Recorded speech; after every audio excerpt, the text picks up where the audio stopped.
We should be running. Let me just double check.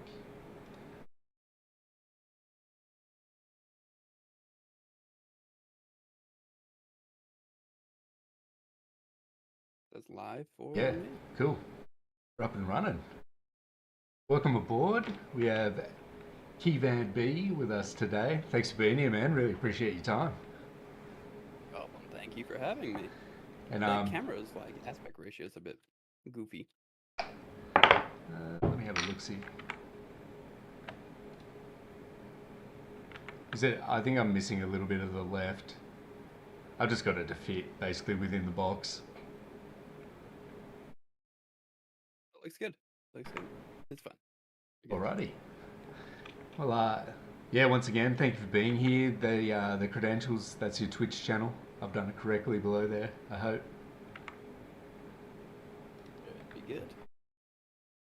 All right, man. Besides your stream, there is there any other? Do you do any YouTube content or anything like that as well, or that's the best place for people to find you? I used to do YouTube content for World of Warcraft and stuff like that. I plan on doing more like Wizard Guide stuff like that for Legacy soon. Yeah, perfect.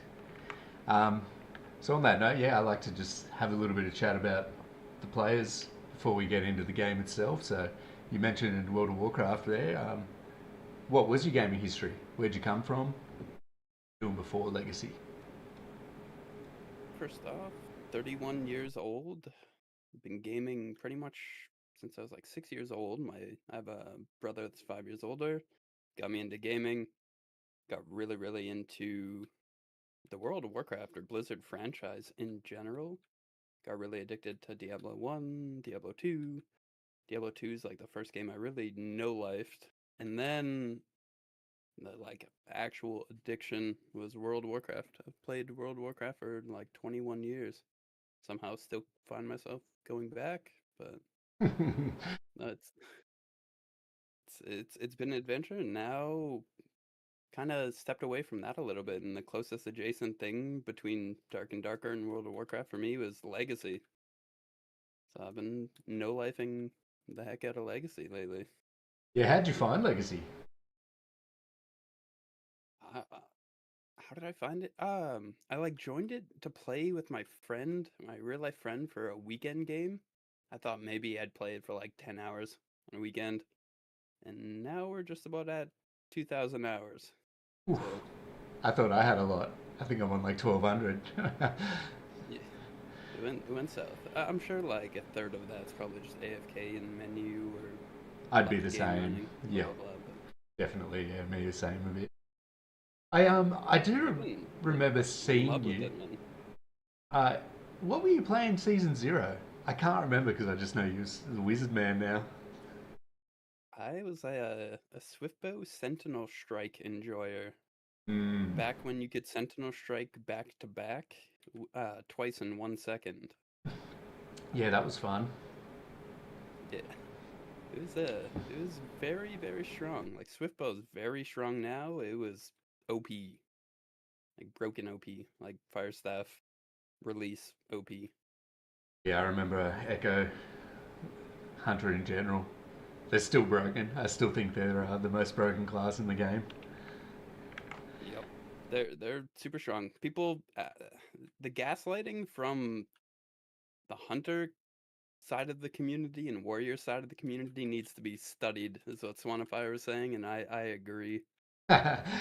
Yeah, I certainly. I don't really see the hunters saying they need to be buffed. I see the warriors saying it a lot, and I'm like, I don't Yeah, know yeah, about that, guys. yeah. I did. We'll get into some of that anyway, but it's still about your bit about the history. When did you play much of the re-release, classic and TBC and Wrath and hardcore? Yeah, I know life the heck out of it. That's actually where people might end up knowing me from is the World of Warcraft AoE stuff. Because after oh, I'm forgetting their names, but there is a like the old WoW Hobbs type people quit doing AoE guides for AoE farming, and I kind of took over for that Yeah, for the right. re-release stuff and for Season of Discovery as well. Yeah, okay. Yeah, it was. Yeah. What were you playing in Season of Discovery? I'm a mage. I'm a wizard in everything I play. Yeah, right. Must have been pretty excited when they dropped Wizard then. Yup. I was I was very happy to get away from Sipho. It's too easy. It's too free. Do you I haven't seen Nemo around in a while. Is he still playing? Yeah, yeah, I talk with him almost every day. He Yeah, he okay. chills. He plays TDMs. A lot of us at this point are just kind of raid logging for TDMs, if you will. Yeah, it's very much the same on Oceanic. Very much Yeah. the same. Like, yeah, Echo, especially for how much we played Extraction and stuff last season. He basically only plays TDMs now.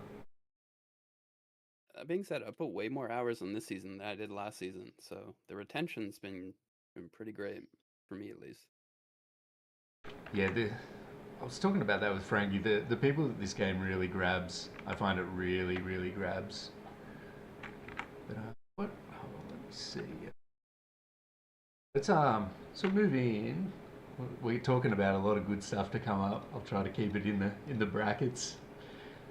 Uh, Game balance. So, what are your thoughts on the current meta and balance of everything? You can go class by class if you want, or I think the game is more balanced than people give it credit for.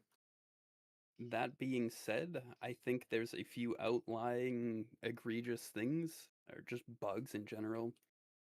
Sentinel Strike, Air Vault, stuff like that, that is staggering through Unstoppable, or like Warrior Leap Bug, or like the Fire Wizard kind of almost one shot. A lot of stuff like that. But I mean, even with that, on a very competitive high end level, like when we're running scrims, a lot of the fights or the 1v1s are within one or two hits. Like it's not a free one-sided thing for almost any matchup. yeah, I tend to agree. Even classes I struggle with, I duel good OCE players a lot, and yeah, more often than not, it does come down to that. Like, oof, one more ability from you there, or one more hit, and you had me. It's more Yeah, often that yeah. than like getting completely rolled over.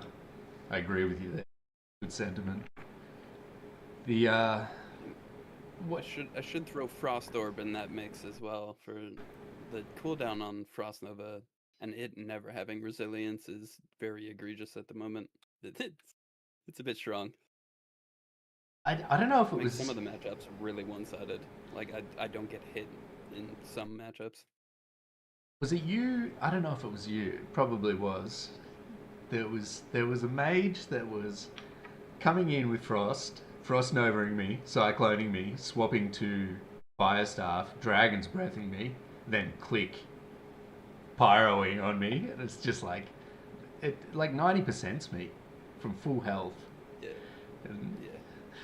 I'll only do that against priests because the spirit shell, the dragon's breath removing spirit shell. So I'll swap to fire, get rid of spirit shell, and then most of the time swap back to frost these days. yeah, the the disparity between a well played wizard and someone who's learning it is so crazy. They have a very very high floor, I reckon. Yeah, yeah. A lot of Well, buttons. people are starting to figure it out though. Like the wizard combo that existed and in a stronger form well before a lot of wizards kind of figured it out. So like the general population's getting better. They're starting to do combos and stuff like that now, and they're getting better. I I could be wrong in this. I talked to Frankie a bit about it, but I kind of remember that with season zero, like everyone started off the start of the season saying hunters are terrible, Yep. priests are terrible, that rogues are so broken. In the first few weeks, it was just everyone hating on rogues. But I don't think it had to do that much with patching and number changes, more so than people actually learning the game. And by the end of the season, everyone was like, priests and hunters are broken. And Yeah. people were walking all over rogues once they kind of worked out. But it is a game that I, seems to take a long time for people to really, truly master like the mechanics and the combos that are available to them. yeah. 100%. In season 0, I don't know if you can say inventor of the Swiftbow Sentinel Strike meta. Nobody played it. There was no buffs to Sentinel Strike or Swiftbow. The only thing that happened is they nerfed Cyclone and added a cooldown. So I gave up on the longbow Cyclone crutch, and I was just like, okay, medium bow is what Swanifire was doing, and he was dominating with it. But my aim sucks. I boomer aim. I wanted the lock-on mechanic, and just thought, what's the point of Swift Bow? It's to generate swiftness. I got a Hunter Shrine, and I realized with one charge attack and one dodge with the pants that give swiftness, it was enough to bird. So if you got a full swiftness bar, and then you did a charge shot, you release the bird before the charge shot lands, and then you dodge roll, you can bird back to back twice. So I started abusing that because I kept getting rolled by Lich King Arthas, and he Yeah. was bullying me.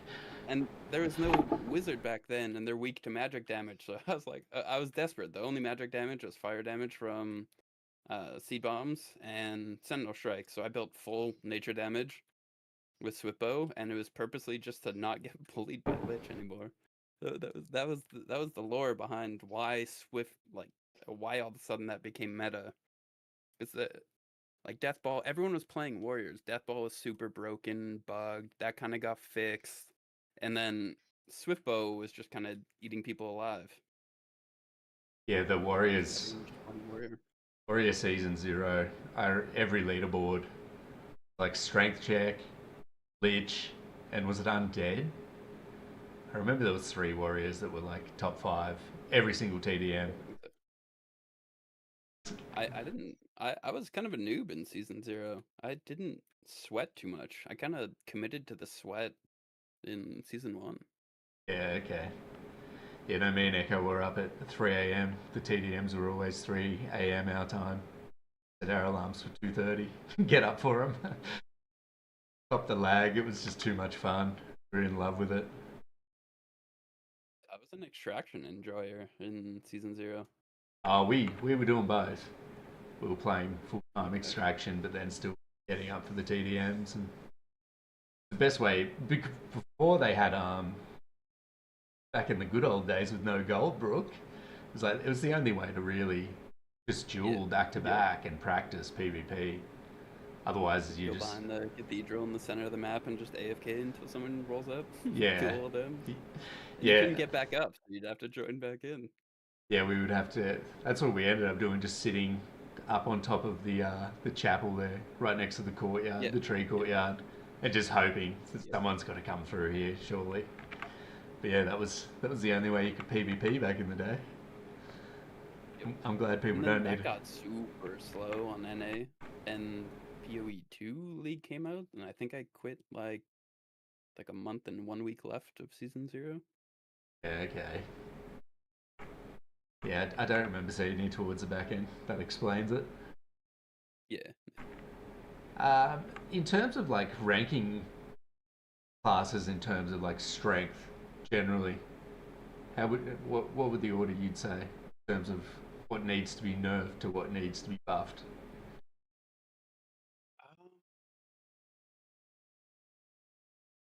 Um, Are we talking group play or solo or both? Mm, Let's let's say let's say solos. I feel like Wizard is super strong in solos and arguably OP or broken in team play at the moment with Firestaff. yep. Even Frostorb. Just the control in the game is a little bit out of hand with Wizard.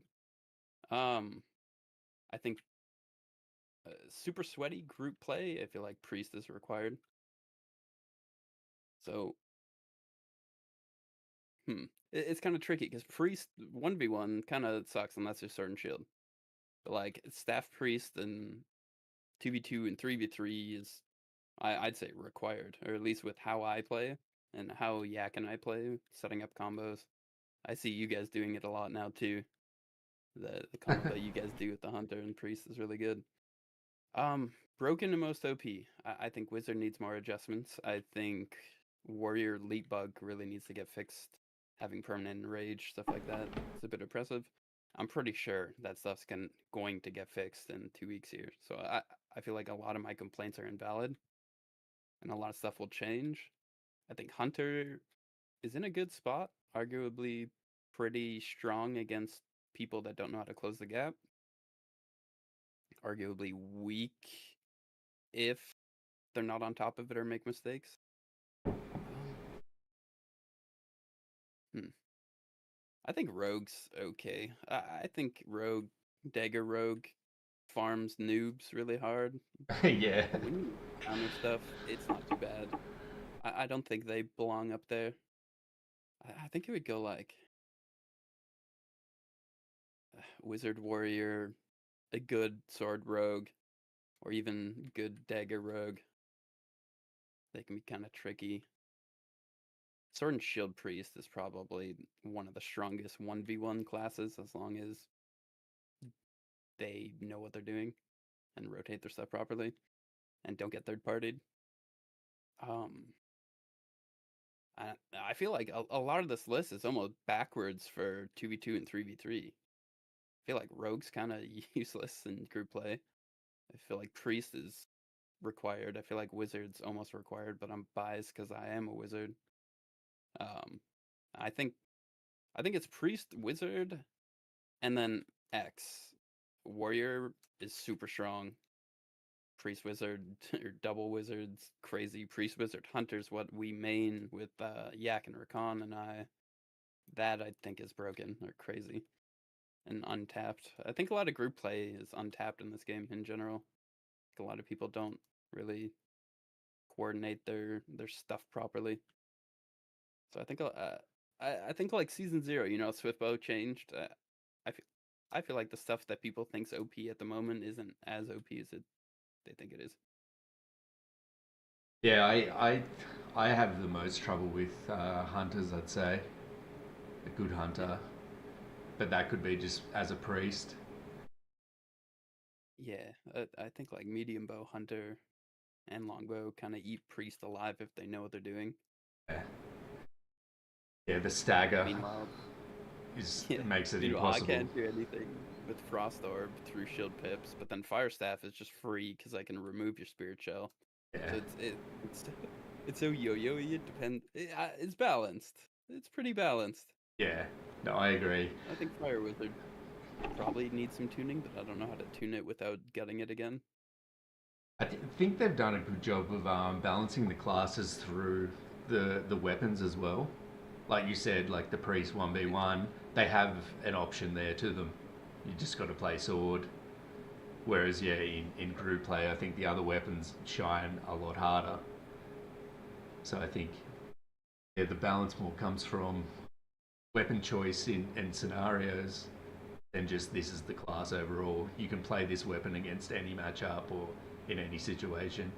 I don't think it really is that homogenized, I suppose. Yeah, that makes sense. And I feel like a lot of that stuff is all gonna get turned on its head in 2 weeks. Like if they fix, it's like this next season's supposed to be the season of Timmy's and stuff, and just fixing bugs, like game-breaking bugs, like Unstoppable getting staggered out by Hunters, Sentinel Strike, Air Vault, and Fireball, stuff like that. So like Warriors are probably gonna move up if that stuff gets fixed. Yeah, that scares me. Yeah. But I guess I don't really rely on any of that stuff for myself, so it shouldn't really change too much for me. But nice quality of life for them. Yeah, Frangi's about to be a demon. If the bugs get fixed and polished, Frangi's a demon. He already is, but that even more so. yeah, he's really good.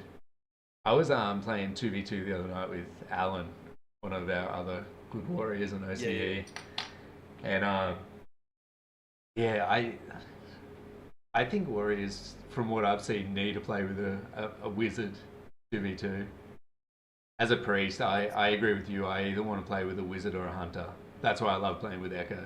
It's so strong. yeah. And if I play with a wizard again, just broken. But Yep. it was just all really good players on for the OCE time slot the other night, and everyone was playing in duos. So the games were so fun. It was a blast. But we were versing a really good hunter and wizard, and anytime he tried to engage, he'd just be down to like 50 or below before he could even get on top of Yeah. someone. They were just Yeah. controlling him. Yeah, Warrior feels really bad in the team play against something like that. Not much I Yeah, can do. I eat warriors alive as a wizard, so unless they're doing the leap stuff, but let's say that gets fixed, I do eat them alive. Yeah, do you know A lot of that though, Beazle? yeah, yeah, Yeah, Beelzebub or whatever. yeah, Yeah, yeah. It was him and his mate, and he's a mean wizard. Probably the best OCE wizard, I reckon. a a lot of him getting bullied was probably due to that bug though, right? Because like Fireball staggers him through unstoppable, so he's getting staggered and controlled and CC'd so much when he just shouldn't be. True. Yeah, I suppose they're the two classes that are staggering him when they shouldn't be able to. Yeah, So yeah, when that gets he, fixed, life should be better I think for him. yeah, exactly. But yeah, going back to the original point, I tier list, yeah, I think Wizards definitely up there. I think Warriors up there in group play. I think Priest is way up there in group play, kind of down below in solo, unless they have Sword and Shield and know what they're doing. Then it's actually terrifying. But it's honestly more balanced than people think. I don't know. I'm very indecisive, I guess, on my list. It changes all the time. Like Swiftbow is crazy as well. So like Swiftbow belongs up there. I'm not Yeah, too sure. no, I agree with you. I think it is pretty well balanced as well overall. I would say more complaints come down from just not understanding enough yet, because it is Yeah, very complex. It takes a long time to kind of learn how to counter everything and what everything can do, and just the general combat mechanics. yeah. Like Dagger Rogue's a perfect example of exactly that. Yeah, yeah, People think it's game broken or game breaking and dumb, but once you know what to do, it's fine. It's annoying, but yeah, it's fun. yeah. Good rogues are super annoying. They basically just dance around. The good ones, anyway. Yeah. You just see these opportunity windows they take, and then see you later for 10, 15 seconds, and they do it Yep. all over again. I hate poison, man.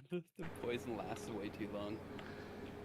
Yeah, playing a priest, I don't have to suffer from that, but I have ended up with no cards left and versed them in extraction. Yeah, that your health just decimates quicker than you know. You look down and it's kind of like, hell, how did this happen? Just have 2 minutes of pressure off one go. Yeah, Crazy. yeah. No, they are. They're fun. I really like watching a good rogue. Yeah. And watching them in group play though, it looks so painful. It looks so painful. Like I think Dagger Rogue's almost unplayable in group play. Frankie and Taco were duoing once in Arena, and they actually did alright. They were doing some mean Taco's scary, combos. man. Taco's Yeah, really yeah. good. Yeah.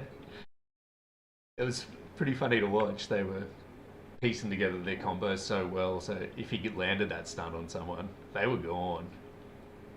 So Frankie I've would just. died a few times to that. Yeah. Yeah, well, if, I don't know, you got anything more to say about balance or. Think this next season will be very good for balance. I think it'll be the season of Timmy's and balancing and fixing. I don't think there'll be too much endgame, but I think everything changes in 2 weeks, so I guess we'll see. Yeah, I At agree. the moment, it's pretty balanced. I don't really think season two's for us either. I think it's for people who haven't played the game yet. Hopefully, people Yeah, who left because there was no easy learning experience. and I assume season 3 is what, Paladin and more endgame? Yeah, we might see that instance Morthog they were talking about, stuff like that. Love to see How do you Karth. feel about that? Yeah, well, it's since they put that weekly quest on it anyway. I mean, I never saw other Yeah. people there to be honest. Not, Part of me kind of misses yeah, season 0 meta. me too. Everyone would just go there, but I think that will come in time. Like especially if they eventually add a boss, let's say like mid-season of the season, if they add a boss the crypts or something, I feel like that will serve that purpose. Yeah, I saw someone, one of the Discord chats the other day saying something about that. Like, have you guys got plans to put more kind of focal point map of crypt and night? Yeah. Because right now it just seems an open field sort of thing. No hot spot to go to. You just kind of drift through it, collecting things along the way. I think I was actually in that conversation as well. I was agreeing. There's a there's a game called The Cycle Frontier that I love. They had like you could level your vendors, get your vendors very high, and with super rare materials craft this drill. And then you could take the drill in and place it down, and it would do like a map wide sound and start a 5-minute timer before the drill started drilling. So that gave the entire lobby the ability to know, hey, I should go counter that. Or if I want to farm, hey, I should probably avoid that area. And then the drill comes down, and then you have to sit there and guard it for like another 5 or 10 minutes. Meanwhile, all the Timmies that are bloodthirsty are pushing you, trying to get your loot. They're trying to get your whatever you're getting from the drill. I think in-game events like that, in let's say like the night map, would be incredible, or Karth or something. Yeah, But how I'm just curious, how close did you have to be to that thing while you were guarding it? oh, you had to be so like it was a huge structure that would come down, and you could play the inside of it. There's like multiple floors, a staircase going up, and it was like this huge dome thing that came down. And so Yeah, you'd okay. have to be inside it, protecting it, and then you have like vantage points looking down to see if someone's trying to push. But then where they spawn, it's in like a pretty good area that you can pretty much rat up to it, get in the ship, and then try to like shotgun them, whatever. Yeah, But right. little events like that, it would go so far, Yeah, well, honestly. that's an upcoming topic. I spoke about a few things with Frankie on that. We'll get to that. That'll be We'll exciting. get there. Yeah, yeah. I'm getting ahead of myself. Ah, this is good, man. Um, the next thing we're going to talk about was the progression systems currently in the game. So, like, talking about the vendor reps, obviously, character progression through the leveling and skill and trade acquisition, and the lodge upgrades. I suppose they're the three big Yeah. systems currently in the game. So, you can start on any of them. The vendor stuff this season was too easy, but that was because mystery favors just infinitely refreshed. Yeah, So we were done with them in like 4 days. In season 0, I remember it being too painful. So it definitely needs to be somewhere in the middle of those two.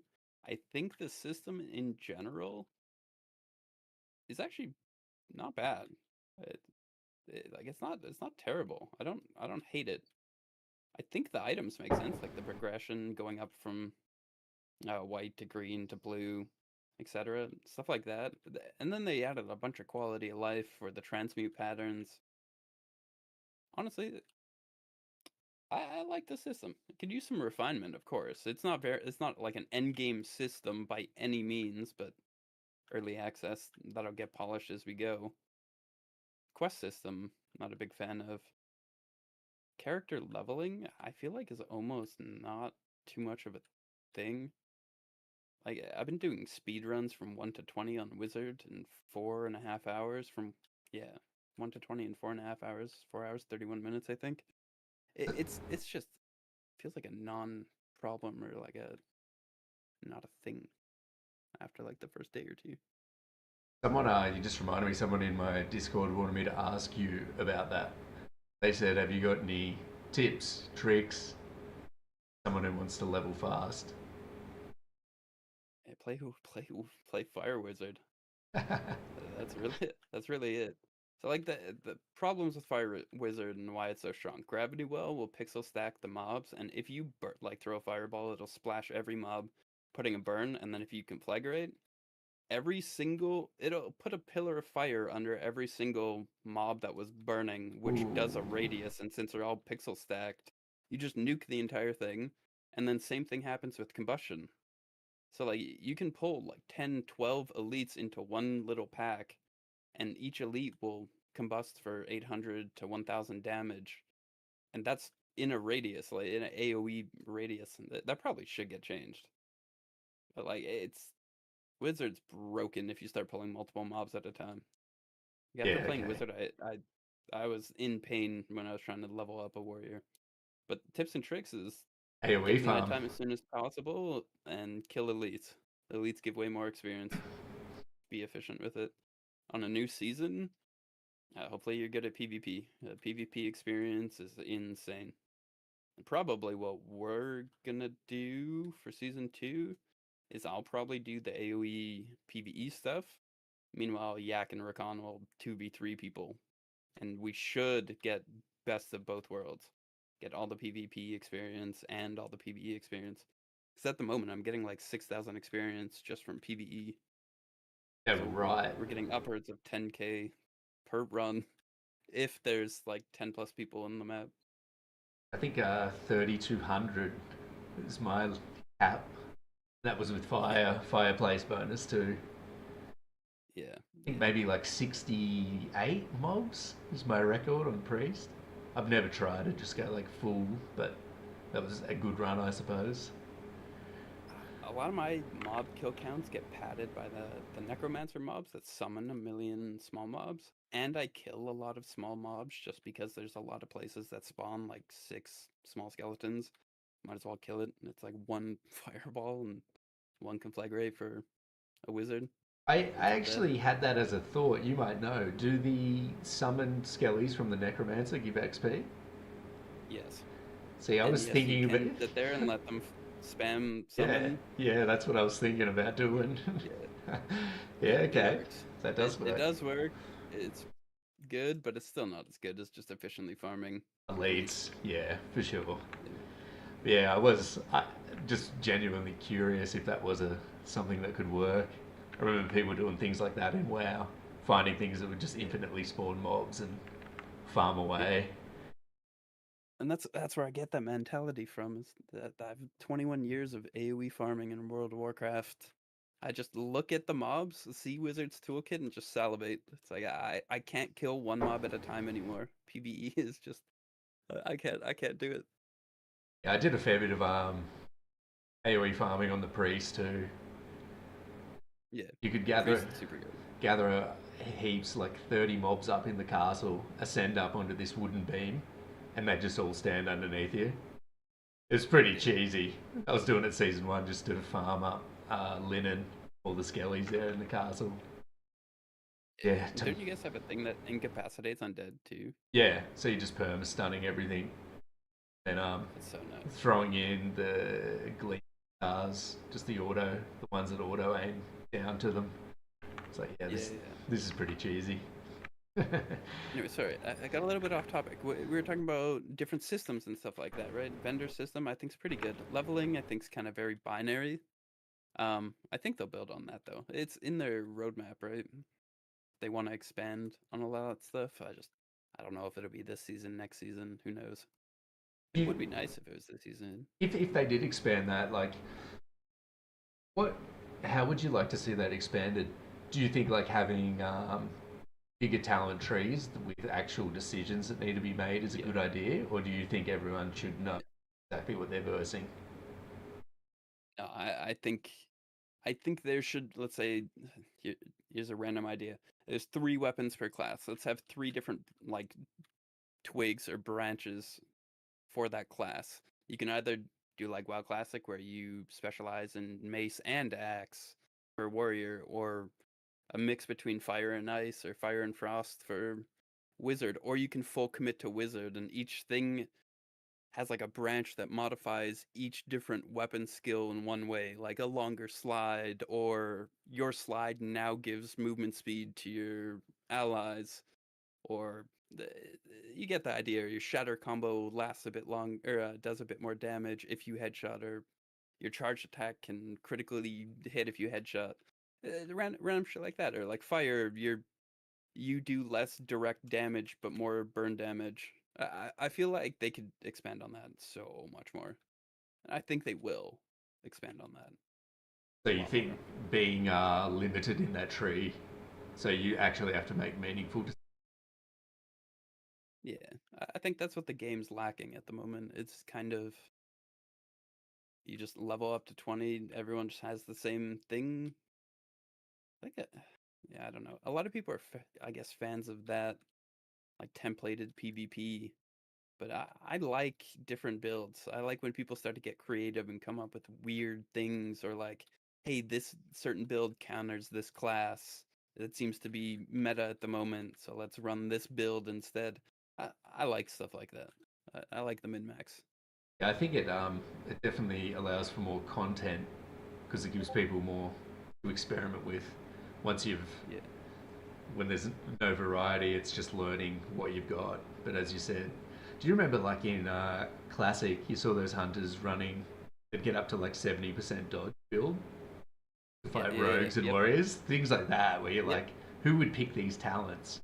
Some might put all the pieces together and worked it out, and they were just Yeah. decimating people. They were like playing survival, going toe to toe melee with warriors and rogues. Pretty funny. Yeah. Stuff like that I love. A lot there's a lot of people that don't like that though. And fair enough, but I personally like it. I love the little min-maxy stuff.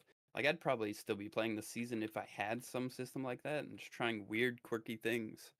Like at the moment, there's very little customization for gear or talents or anything. It's just you have it or you don't. I Yeah, think building on both those systems will go a long way. I'd like to see more meaningful choice on the gear perks because I'm in the same boat. Yeah, It's kind of like this is what you run. Anything else is just you kind of handicapping yourself. So what's the point in even having these items? And it yeah. seems Or really, play really, warrior where you have nothing. yeah. Well, they've basically just got one choice for everything. Yeah. What Yeah, I no, got. I think a lot of stuff like that will get worked on this soon. Like either this season, next season is my cope. I had a question here in chat for you.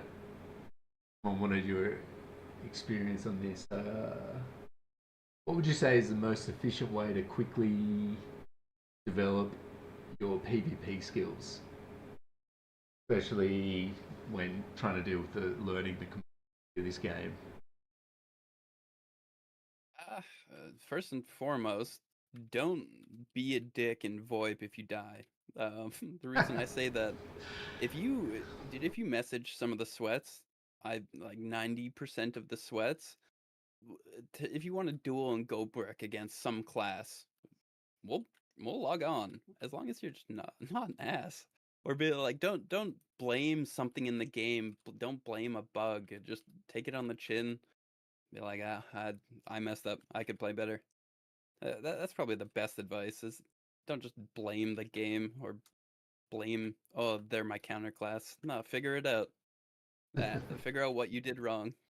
If you need to review your VODs, I've done that a few times. Just been like, okay, why do I suck into hunters and actually work on it? And like just so what I'll do a lot of times is I'll be like, okay, Rogue's Phantom Dagger, I really suck at getting out of the roots lately. So I'll spend an entire TDM, like 2-3 hour session, purposely getting Phantom Daggered just so I can work on countering it. Just pick up little tricks like that. Figure out what you die to a lot, what farms you, hunters, and just sit there in Goldbrook and fight them, or TDM.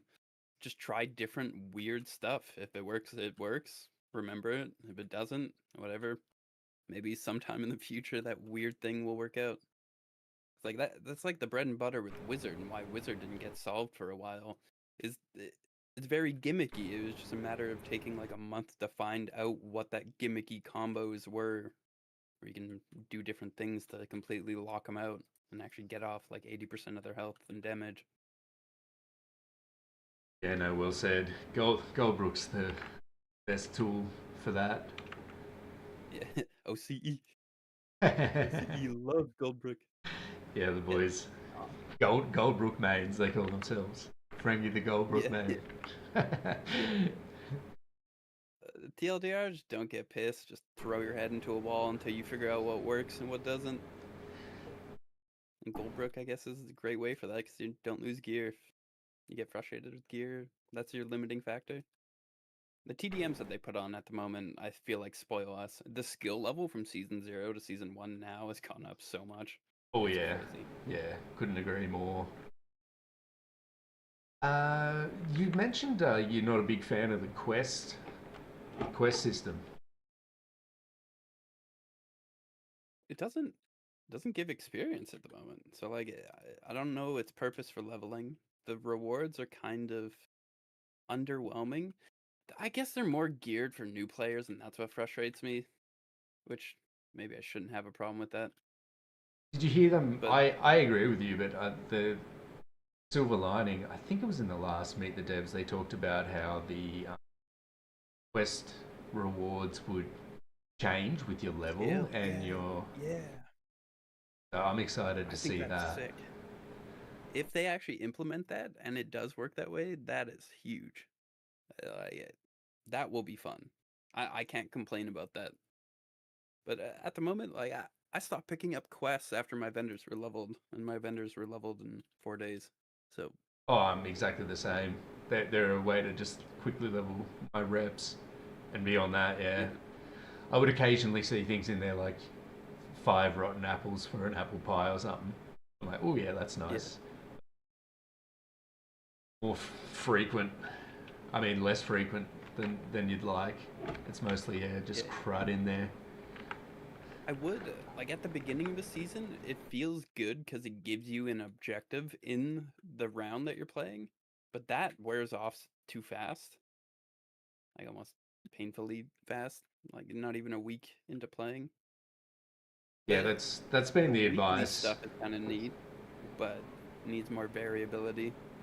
I think if they actually implement that dynamically scaling thing, that changes everything. Because when I'm in endgame, I don't care about base materials anymore. Give me lodge items. Give me something that helps me progress, Yeah, or crystal fragments, or transmutes, or something like that.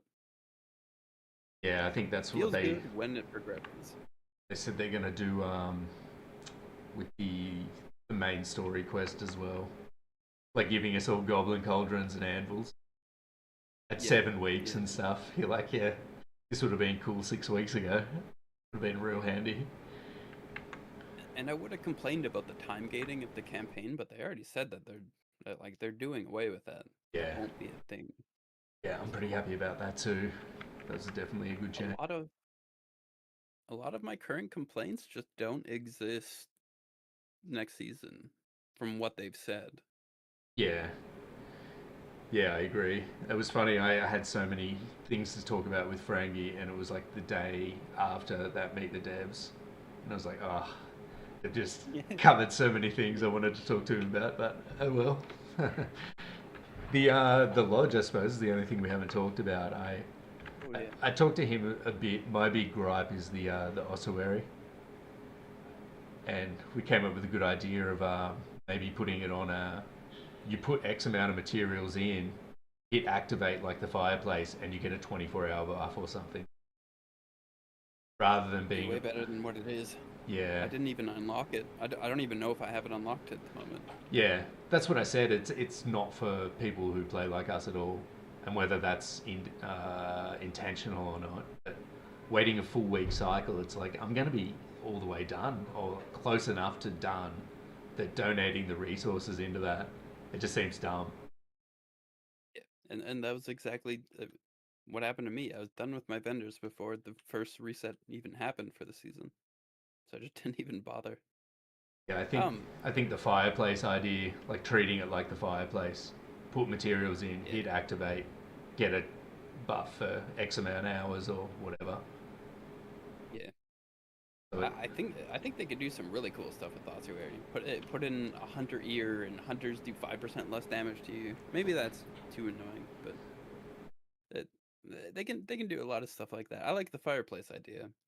That makes a lot more sense. Let it be instant. Don't make me wait a week. Don't time gate stuff. yeah, no, I totally agree. Yeah, a week period Now is. other lodge stuff. Uh, I played some of the play tests and saw it through a lot of its lifetime. It was a lot worse, but now the quality of life with the like fill all stuff like that, I feel like I can't complain about it.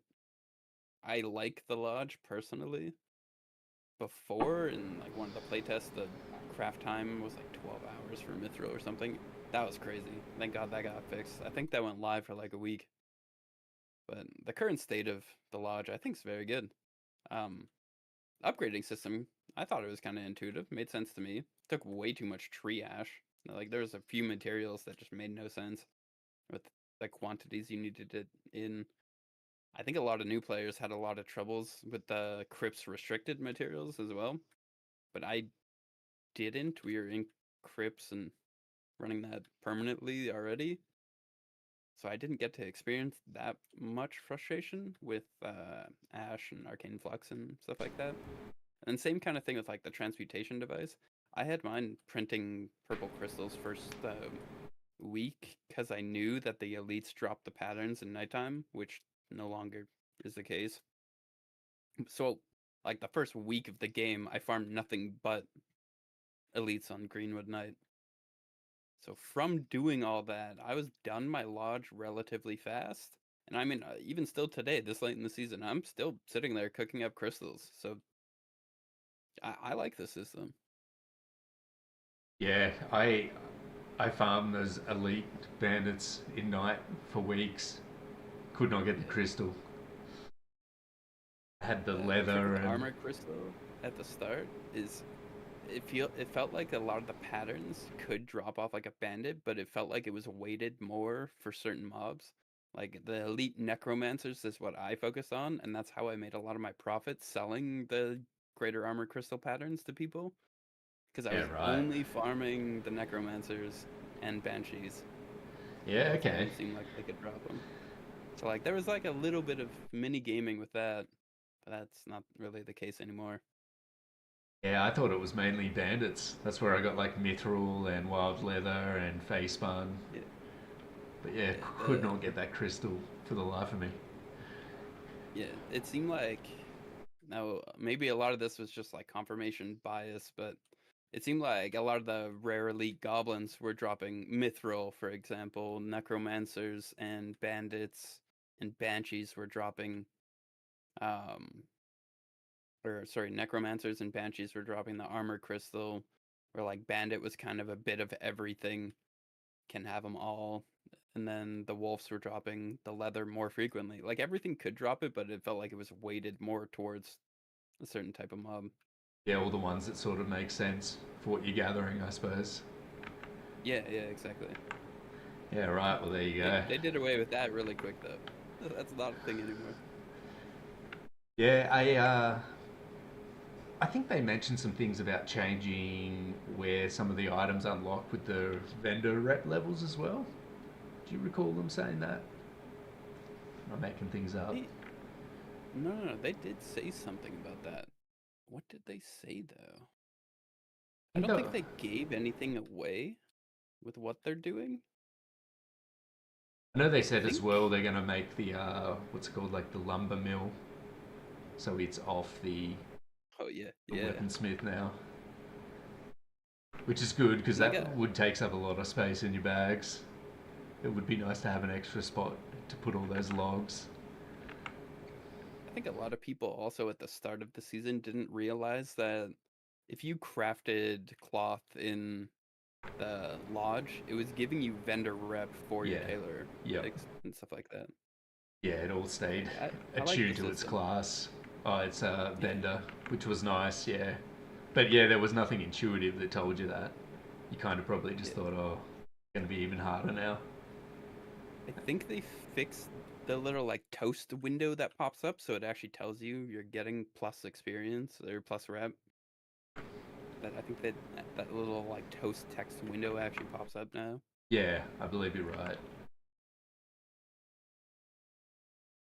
No, personally, I'm a fan of the lodge items. I had an unfair advantage because I knew all of the lodge item spawns already from all the hours I put in season 0. So I got that done super quick. I didn't get bottlenecked anywhere, but a lot of people had a lot of troubles finding a lot of the materials, Yeah, that was a big like the advantage to. anvils, the hammers, stuff like that.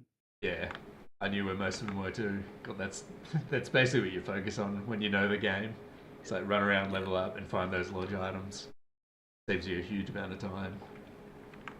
I think in the Meet the Devs, they also said that they plan on making keys better and contain more lodge items.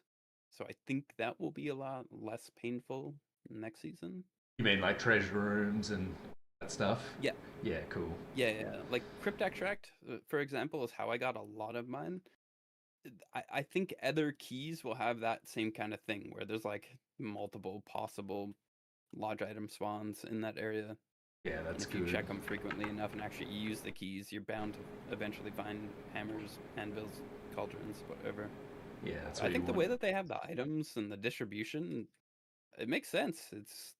It's good. A few items need a bit of tweaking. Like if you get no saw for the first little while, it's painful because you can't even unlock the crafting bench to craft a saw Yeah, until you find that very first one. yeah. Hey, I just got to run to the bathroom. That's all right, man. I'll just be You're back good. 1 minute. Yeah, you're good. You're good.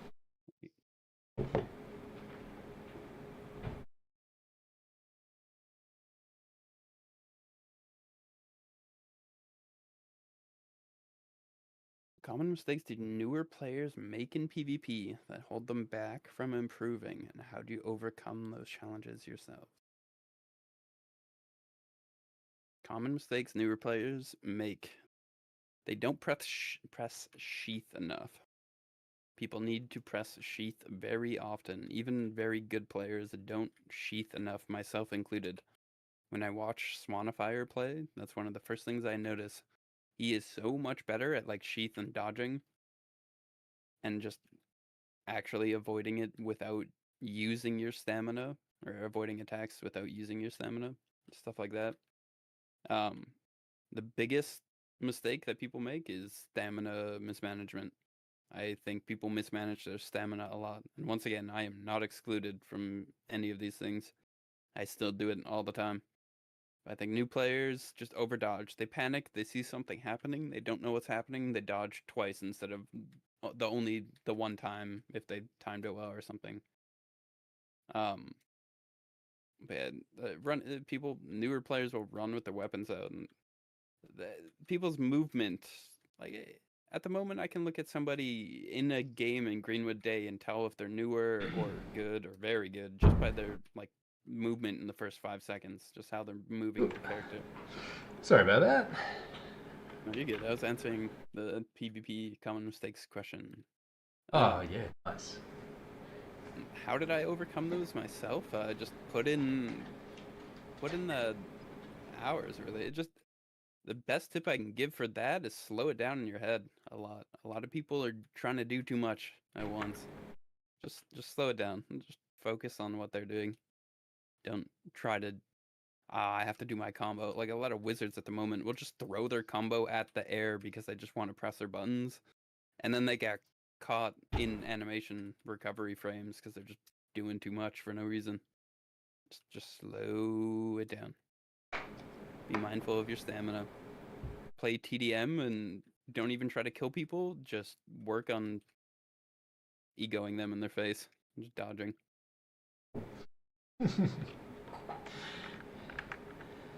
Let's have a.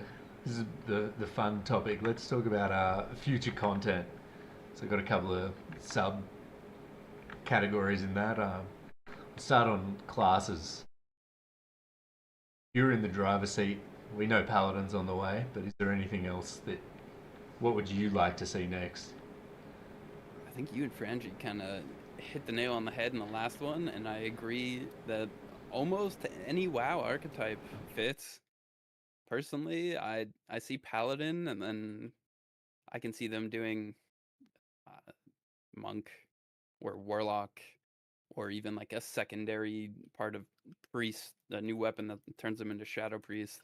I feel like they'd rather just go Warlock in that way, but I feel like just work your way through the WoW archetypes. Exactly what you and Frangie were saying in the last one. I was Uh, surprised neither of us actually brought up Druid that time either. It felt silly. It was like, yeah, Druid would be amazing in this too. I think you talked about how you played Druid. Yeah, but that was about it. Yeah, but I don't know. I have a bad taste in my mouth with Druid just from Dark and Darker when they released Druid. It was really it's too much. It was kind of annoying to fight. I was nearly going to bring But that up. I never played Dark and Darker, but I do remember people saying Druids were just out of control. yeah, they could do some crazy stuff. They were just a fly on the wall that was so annoying and could do so much damage if they knew what they're doing. And just kite you forever. Kind of Yeah, sounds no, like it's WoW Druid. yeah. I think they'll go Paladin, which will be like the first actual tank class with heals, and then I think they're gonna want to go a 180. I would have said Warlock after that, but I think they're gonna want to go like 180 and probably do like a melee class, another melee class, so like a monk or something along those lines. Death Knight. Let's see it. Yeah, yeah. Death Knight, dude, I'm scared of summoning classes. If they add like Necromancer and Death Knight and they summon a bunch of minions, that's gonna be so oppressive in Legacy. I feel like The bird, they'd that'll go be kind of annoying. go down more the affliction, melee affliction thing. Right? Oh, yeah, yeah, yeah. I, Okay, okay, okay. I think they'd go the See, disease, curse, those sort of yeah, routes, yeah.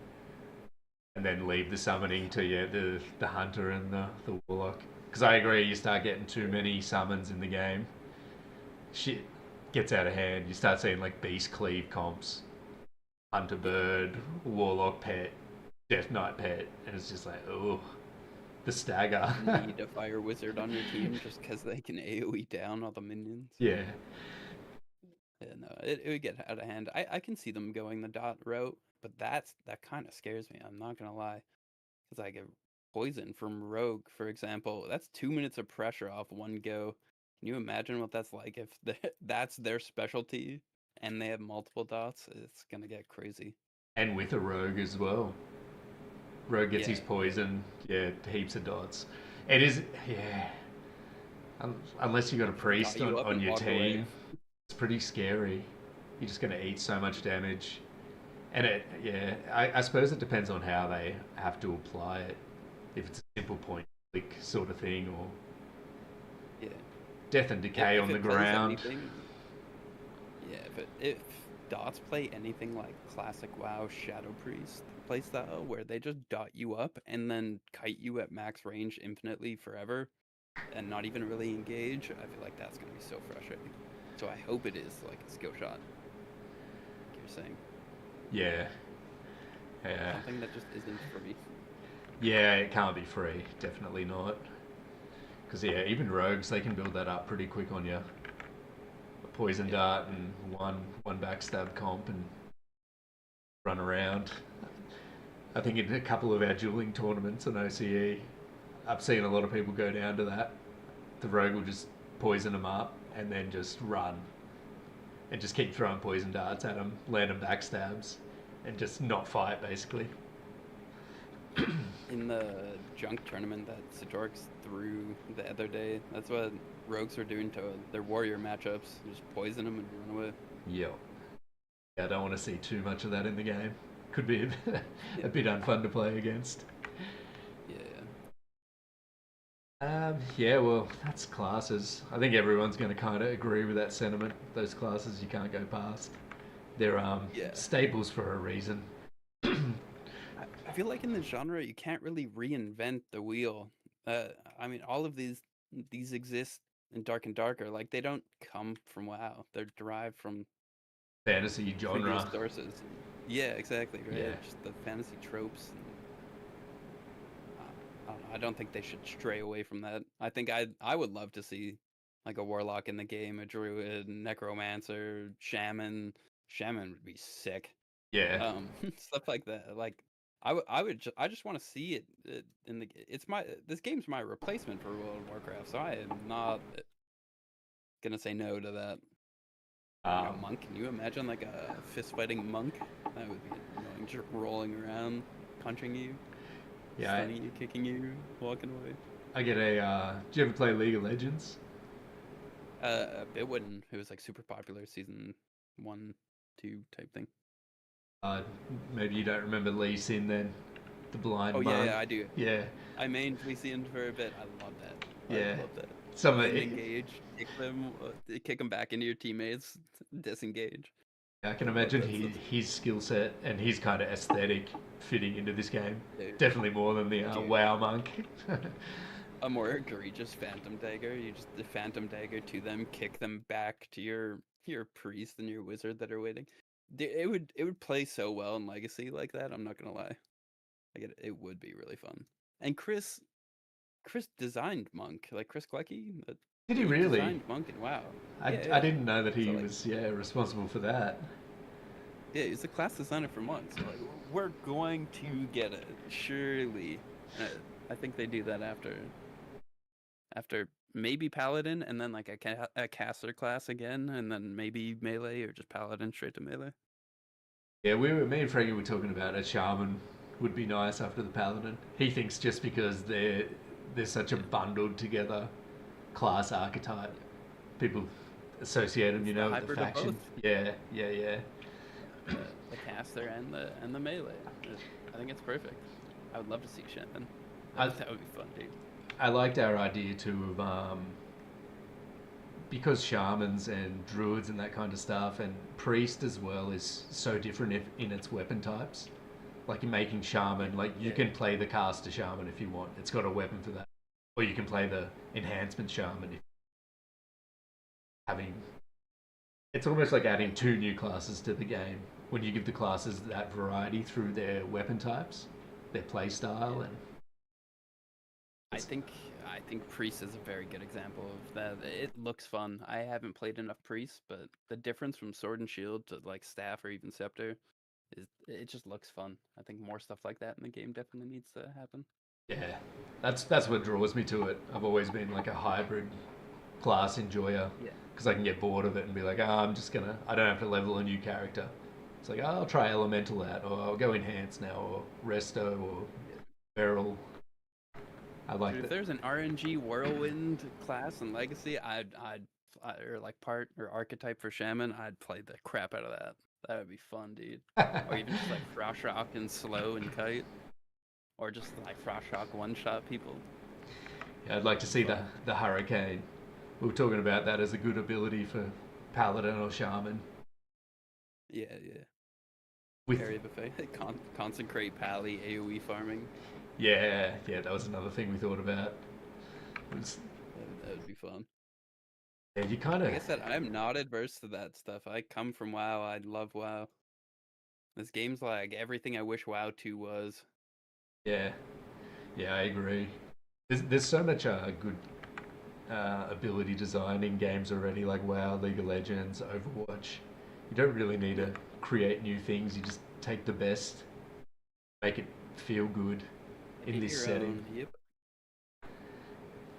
They Uh, don't have to play the same. The same kind of archetype, same kind of idea, yeah, same general spells, but put your own little flair on it.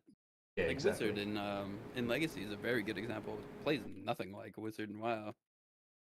Yeah, same kind of spells, but different playstyle, like you're saying. Yeah, Yeah. exactly. Are there any new systems do you think would be cool? I'm trying to think about what they have on the roadmap. The wardrobe. Okay, so you said you didn't play much Dark and Darker. Are you familiar with what the Squire is in Dark and Darker at all? No. You level up your Squire. It's a vendor that you would level. And as you level it up, it gives you the choice of editing your default kit, like your default junk kit. If you die, you spawn with that kit, like our current one with the junk kit. So think of on the roadmap they have a wardrobe. Whoa. Hey Google, turn on den lights. In the roadmap they have a wardrobe which I think is supposed to function like the Squire. Um, and I think it would be really sick to just like if you're in the late to end game or mid to end game part of the game, to have your base kit just be whites, for example, with maybe the occasional green, but just like your white kit with your perks, or even make it junk gear with your perks. Some kind of system like that would be pretty neat. I think the game kind of needs that. Yeah, I And then think almost like a transmute device that works in reverse, where it downgrades materials from purple to blue, vice versa. that's a really good idea. Yeah, break down materials, essentially. Yeah, Like, I'm at a weird point where I was farming iron and enchanted armors for the green shards because I couldn't make green gear just to mess around in Greenwood Day or whatever. yeah, I just right. ran out of basic materials, but I had so many blue or epic materials that just let me transmute it down. That does happen to me at the end of a season too. You're like, oh, I need to make a I'm just purple too kit or lazy. something, and you're like, oh, I can't even make a green kit to make this purple kit. I can make the Yeah, blues, making the exactly. purples, but I need to go farm copper and birch. Yeah. Yeah, I think a system like that's pretty cool. Their large idea in its core, I think, is super smart. There's so many cool systems that they can do with that. Yeah, you can Yeah, I really was trying to just. think about the roadmap. The wardrobe thing would be cool if it works like the Squire. Yeah, I'd be interested to see it. Obviously, I just haven't played it, so it's hard to imagine, I suppose. But Yeah. My greatest fear of a system of them wanting to add is that vault. I don't want them to add that vault. I will abuse it.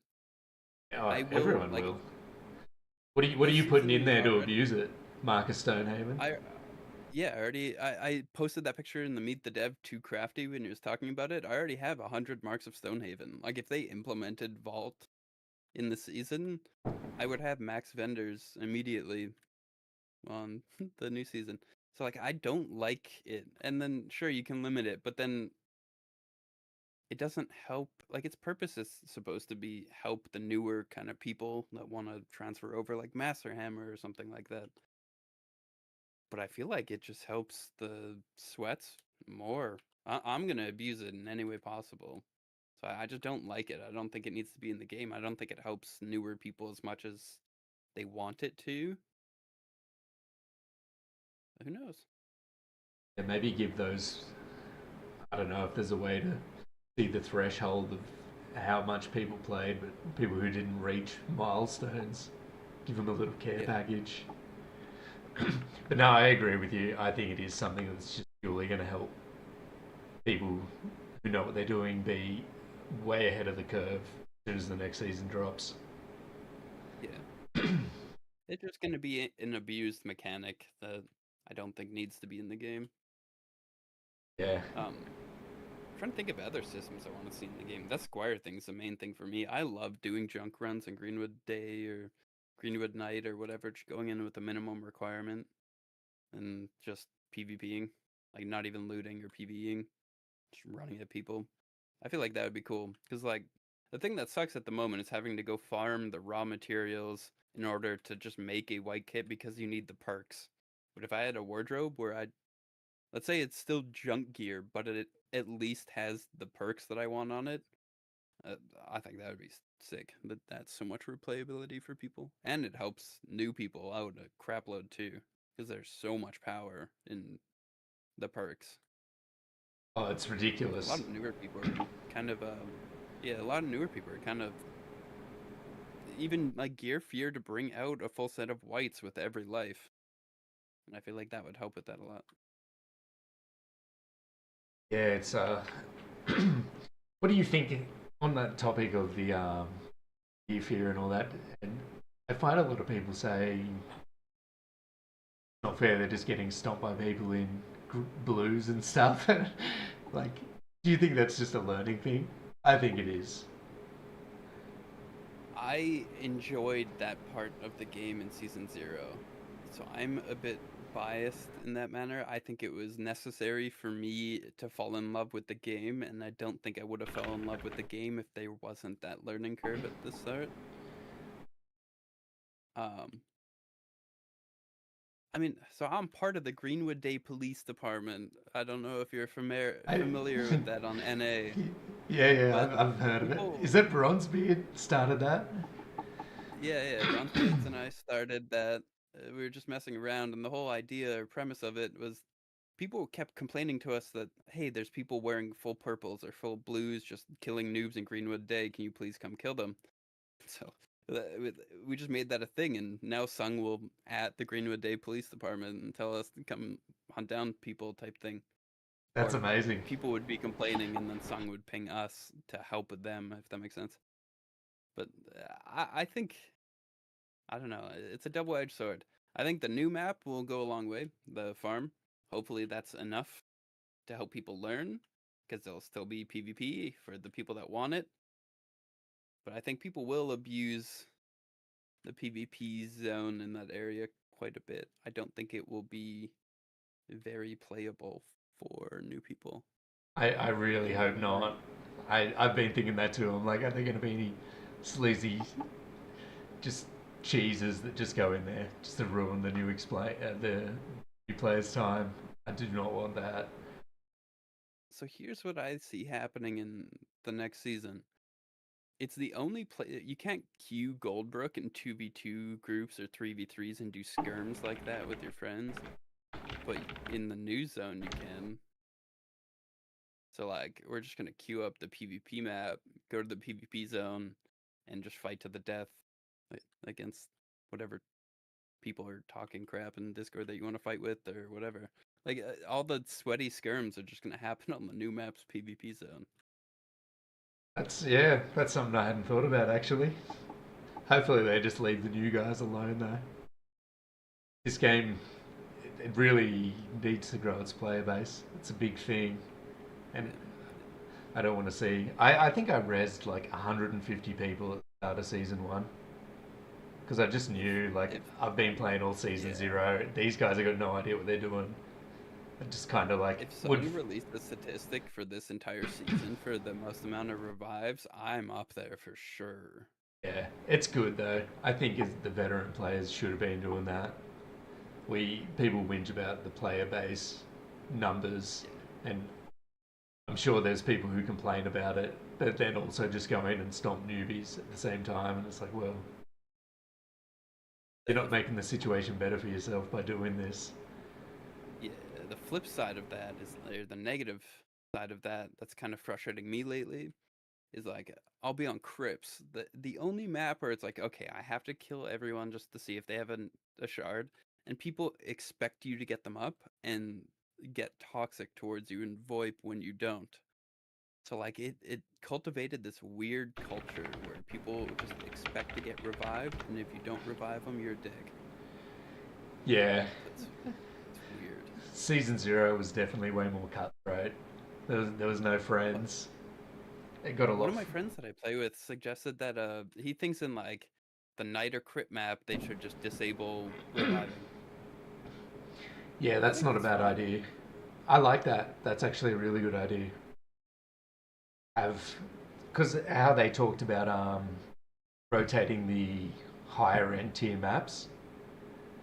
Maybe those maps you Yeah, can't revive people in. It's the hardcore experience, so to speak. Did they actually talk about rotating this stuff? Yeah, they did. Yeah, because someone brought up, and it's what I've been fearful of too, is when they start releasing more maps, if the player count can't support it, and you've got Yeah, singles, duos, and trios, and five different yeah. maps to pick from, how the It's hell a are you fear going of to mine as well. populate this? So they said, yeah, like next season, Night and Crips might be on a 4 hour timer each. So 4 hours a night, 4 hours of Crips, Yeah. 4 hours a night, which I'm a big fan of. I think that's a great idea. I'm not And sure if they're public about that yet. yeah, I know they were talking about doing it. That would be cool. I like that. I like that when Dark and Darker implemented that. At first, I was against it because I was like, no, I just want to play Goblin Caves and Dark and Darker. Dude, sorry, my lights keep going out. it's fine. Um, I like hey it. Google, turn on den lights. I have them on a timer. It's pretty much to tell me to go to bed. because it's 11 p.m. where I live. Yeah, I don't right. want a timer really go off at 11 p.m. That's really going off. Crap. What was I saying? Sorry. The Dark and Darker Goblin Caves rotating. Oh, yeah, yeah, yeah. At first, I was like, no, I just want to play this map. But then once I started playing the other maps, I actually really fell in love with the system. I like it. I think it's a good idea. I would like more people. Like, I would like to play Greenwood Day, but I feel like I can't. Or I'm an asshole or a dick because I'm a sweat and I'm just killing people. Like, even if I get every single person up, I'm still an ass. Yeah, It's annoying. my big priest guide I did. I love him. It's Zanero. He loves throwing shade at me. There's a clip in that of me 1v2ing people in there, and he made a comment about that. Like, yeah, cool Greenwood stomping Timmy's. It's like, well, there's Yeah, yeah. no one in OCE on Crips. No one's playing it. Yeah. But yeah, you definitely do get that sentiment. People are like, why are you in Greenwood Day just stomping newbies? It's like, well, I'm just trying to play the game, man. Trying to have fun, man. I like the aesthetic. Sometimes I don't want to play Knight or Crips. I just want to run around. Yeah, it is beautiful day. It is nice going in there after being in Crips and Night for a while. You like feel less kind of like claustrophobic. It's like, ah, Yeah, this is less nice. fatigue on my eyes. It just it's nice. It's pleasant. It's a very nice map. It is. It's very nice. I'm hoping for Karth next. That would be really nice. I'd like the desert I biome. hope we see that in season 3. I hope season 3 we get Pally and Karth. Yeah, That's my hope. and some ranked arena. I'd like to see too. I'm a little I love ranked arena, but I'm a little bit worried about the extraction mode for this game. Oh yeah. I feel like if they implement like TDM already kind of kills the extraction mode, which actually maybe that's not a bad thing because it gives newer people time to PvE without sweats sitting there farming the lobbies. So maybe it's actually a good thing. Honestly, yeah. Never mind. Maybe rated arena is actually not as bad as I thought. Let's do the arena talk at this point, and we can keep going through some other stuff after. But Yeah.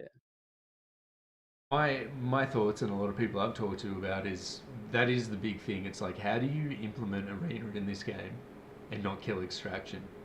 Because right now there's no real end game for us besides just running around and kind of getting a random event. Mhm. Sometimes you run into no one, sometimes you run into people, roll them over, and then just feel bad. And then sometimes Yeah. you'll have these great fights, but it's pretty randomized. So the safest bet right now is playing arena because it's just pure fun. Yeah. Um, but how do you keep extraction alive? I suppose. And Yeah. I personally like the idea of bring your own gear because it's going to force people to keep farming until they get a legendary set, and that is a way to at least bring life into the extraction mode for a fair amount of time, I'd say. Especially for It did for me. yeah, like I was in the extraction mode until I had my full legendary set. It worked for me. So yeah. Um, Another thought, like maybe they could just do it over, say, like started in one time zone that's furthest ahead on their Friday afternoon, and end it on the last time zone's Sunday midnight. So everyone gets the same amount of time, and it's over the weekend for every single. So they've got that window. It's another way they could do it. I also thought maybe just don't have it for the first few weeks. Don't have it for anywhere yeah. between 2 to 4 weeks. So it's like you have to play extraction, you have to level up, you got to get all your birds in a row, and then a month into it, then you've got 2 months. So the seasons are 3 months. There's a month of pure extract, and then they open TDM or ranked arena for those last 2 months. I like that. I think like the first weekend they did a TDM, and I don't even think I queued it up because I wanted to do the extraction mode instead and finished my vendors, whatever. So I do like that where it's like time gated. I remember we had this conversation with a bunch of the sweats when we were all in the Discord, and we were saying that if they added arena like permanently, let's say, I think that would be sick. But then for weekend events, do like battleground weekends, like a 6v6, capture the flag or something like that. Do like a, I think that would be neat. Yeah, I But like then that don't too. start it for like the first month as well. Yeah, that's a I great think idea. extraction in its nature will die off. So I think it's good if they have stuff that people can fall back on. Because like I'll play a month of extraction and then a month of arenas and then just raid log for the BG weekends or something like that, if that's how they implemented it. Which is, yeah, it's retention. Because, yeah, right now I just think the end game is a bit lacking. Yeah, for sure. I think that's why everyone is just logging in for the deathmatch weekends and stuff.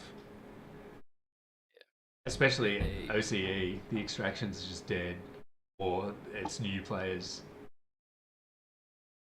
trying to learn the game. There's no fun in there. yeah. They can do so much with the existing maps. Like I'm a little bit apprehensive about Karth. I want them to just like maybe this next season, mid-season, that's what we get is like in-game events in the crypt, or let's say like a crypts boss, and then the nighttime gets points of interest with like an event that happens with 15 minutes remaining, so people are incentivized of like staying a bit longer than normal. Because yeah, I think stuff like that would go super far, and I hope it happens this next season here. Yeah, actually, I agree with you. I think rather than a new map, that is a far better idea.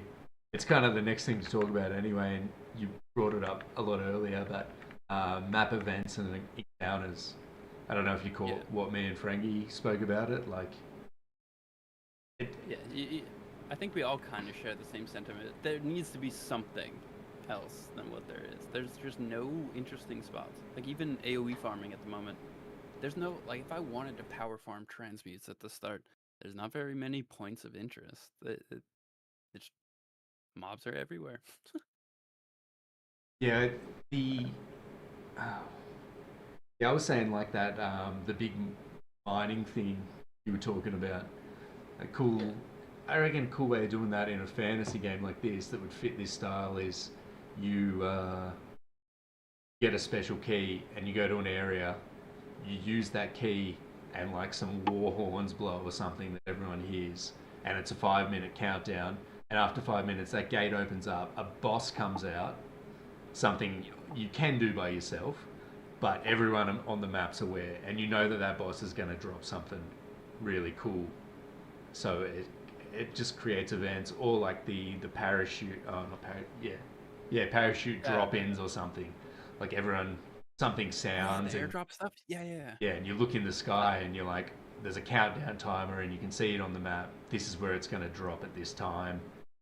Just yeah, it encourages more kind of PvP focus in the extraction maps. I think people yeah. would still play the extraction maps if they knew going to be a big PvP event. It's going to be chaotic. You don't know how many people are going to be there or how it's going to go. I think that's a way I to, think that's a very good idea. yeah, just Um, did you catch any of the Loot Pinata event that somebody hosted like 2 days ago? no. I have seen them. So what? Someone just goes in with hectic loot and it's like, catch me if you can, boys. Yeah, so they queued up as like trios, and the trio that's queuing with all the gear is geared, but they're in one area in like a tower at the top. And then people are kind of trying to help protect them or whatever. And then meanwhile, the entire rest of the server was just trying to push that one point of interest. And it was so chaotic, man. It was back to back because like there's like 15 people in a lobby, but they're dying so fast and requeuing and getting back in and backfilling that it was just like the most chaotic, cool thing ever. And exactly like you're saying with that like key opens up a thing, point of interest. I see that working the exact same way as that Loop Pinata event did. It just proved to me that points of interest actually have a place in the game if they work like that. Yeah, That Loop Pinata event was actually pretty cool. I didn't participate in it too much, but I watched it and it was the PvP was crazy. It was so ratty. It was a lot of fun. yeah. I think, yeah, yeah. I agree. Put the new maps on the back burner. We got enough maps. I think Yeah, making the maps I do more want to see Karth. interesting and yeah, so do I. But I'd rather these events first, personally, Yeah, especially after talking about them to my create. my hope is that the beginning of the season will be Season of Timmy's, and then mid-season will, instead of like a mid-season balance patch or new weapon like they did, I hope it's like a rework of the mid to end game maps. I hope that's what happens, and then Season 3 is Karth, and then Season 4 would be refining Karth, and I kind of hope that they just kind of keep that same theme going.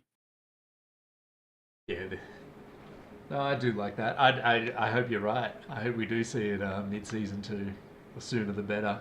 But they seem like I think it's hopeful, but yeah, pretty big things to implement.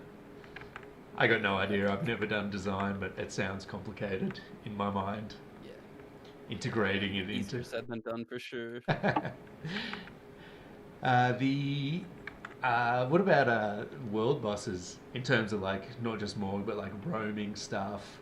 I like the. Do you remember in Hellfire Peninsula, the Fell Reaper would Yep, just be yeah, cruising yeah, yeah. around? You just fighting up a pig, and all of a sudden you're like, "What is that?" I hated that. I hated that thing so much when I was a kid. Oh my god. I wish it.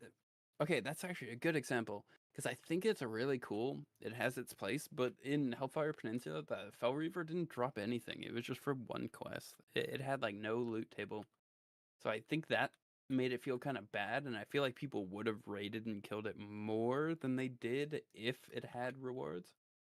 So I think same kind of thing. It proves the idea. Like I really do like that. Let's say 15 minutes left on the map. It spawns a roaming boss in that location and gives a map ride warning. And just combine that with POI stuff. I feel like implement it all. I think it's a great idea. It just brings a lot more life to the maps, makes them feel alive, and the Yeah. just having a few of those events or few of those gates, having it at different spots. It's not always in the same location. It's dynamic, I suppose. Dynamic spawning and events, and you don't know what you're going to get in each map. I think that played very well in this game. Yeah, definitely. What else we got here in?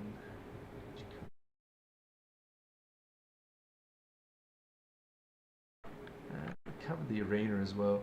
You'd like 1v1, 2v2, 3v3 arena? Very least, let us queue up as teams in Goldbrook. Um, to get around that, what a lot of sweats have been doing in Sweats Discord is just, or like in NA, even some of the EU boys. We need to get some of the OCE boys in there.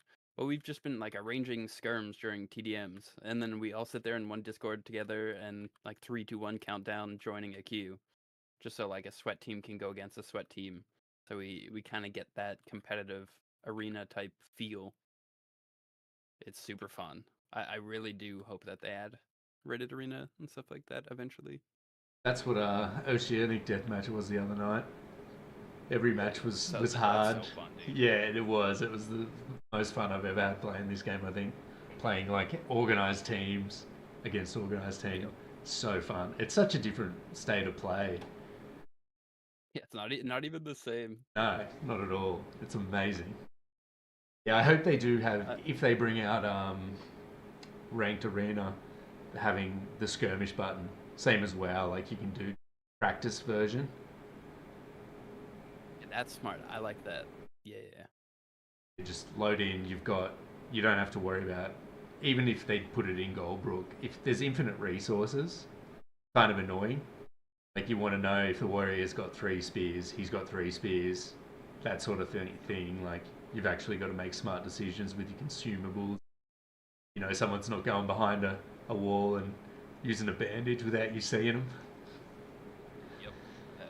Yep. That would be nice, and that's kind of the appeal of the new maps PvP zone with the group PvP thing that we were talking about. There won't be infinite consumables, so we get to do like skirmish 2v2, 3v3 in that map without the unlimited consumable part. Yeah, no. Uh, the what do you, oh no, we kind of chatted about I have Battlegrounds here. You kind of brought that up before. Did you listen to my chat with Ferengi? Did you hear the idea I had about that? I did listen to the whole thing. I don't remember what you said though. Having Battlegrounds as like a guild event. Oh, that would be fun. So yeah, you had to. I like the idea of guilds maybe being 10 to 12 players max, but the Battlegrounds are 8v8. Um, I'm and all for that. I'm all for that. and I think at the end of a season, I had the idea of like just imagine that weekend window thing I was talking about. So it fits everyone's weekend. It's only open during that time period, and your guild has to um, put enough resources in to actually participate. So you got to have so many of these crystals, so many of this stone, and it basically goes up as a barter thing, and you verse another guild in like 5 war games, and whoever comes out on top gets all the resources. So it's kind of this like, How do you prevent like us sweats from just completely ruining that game mode for other people though? Because well, like you only because like fit 8 people, and I feel like there's more than eight fair, fair, fair, sweats. fair, So you just keep it so fair. guilds can only be a certain size, so you can't have just the top 30, That 40 makes sense with people the in size one part. group. You limit Yeah, it. yeah, because It's a hard that's limit. exactly what I was thinking. Is like the NA sweats Discord would all be in one guild just running things. Okay, that makes a lot more sense. Yeah, that's why I think guilds need to be small. So you Yeah, incentivize these kind of like they're more like war bands, small war yeah, bands than a guild, I guess. And like a WoW arena team, yeah, an exactly. 8v8 arena team. Yeah, Yeah, but you get that extra 2 to 4 players just in case someone's sick or can't play that night, yeah, or you want to run a certain comp and you need that extra priest or the extra hunter or whatever.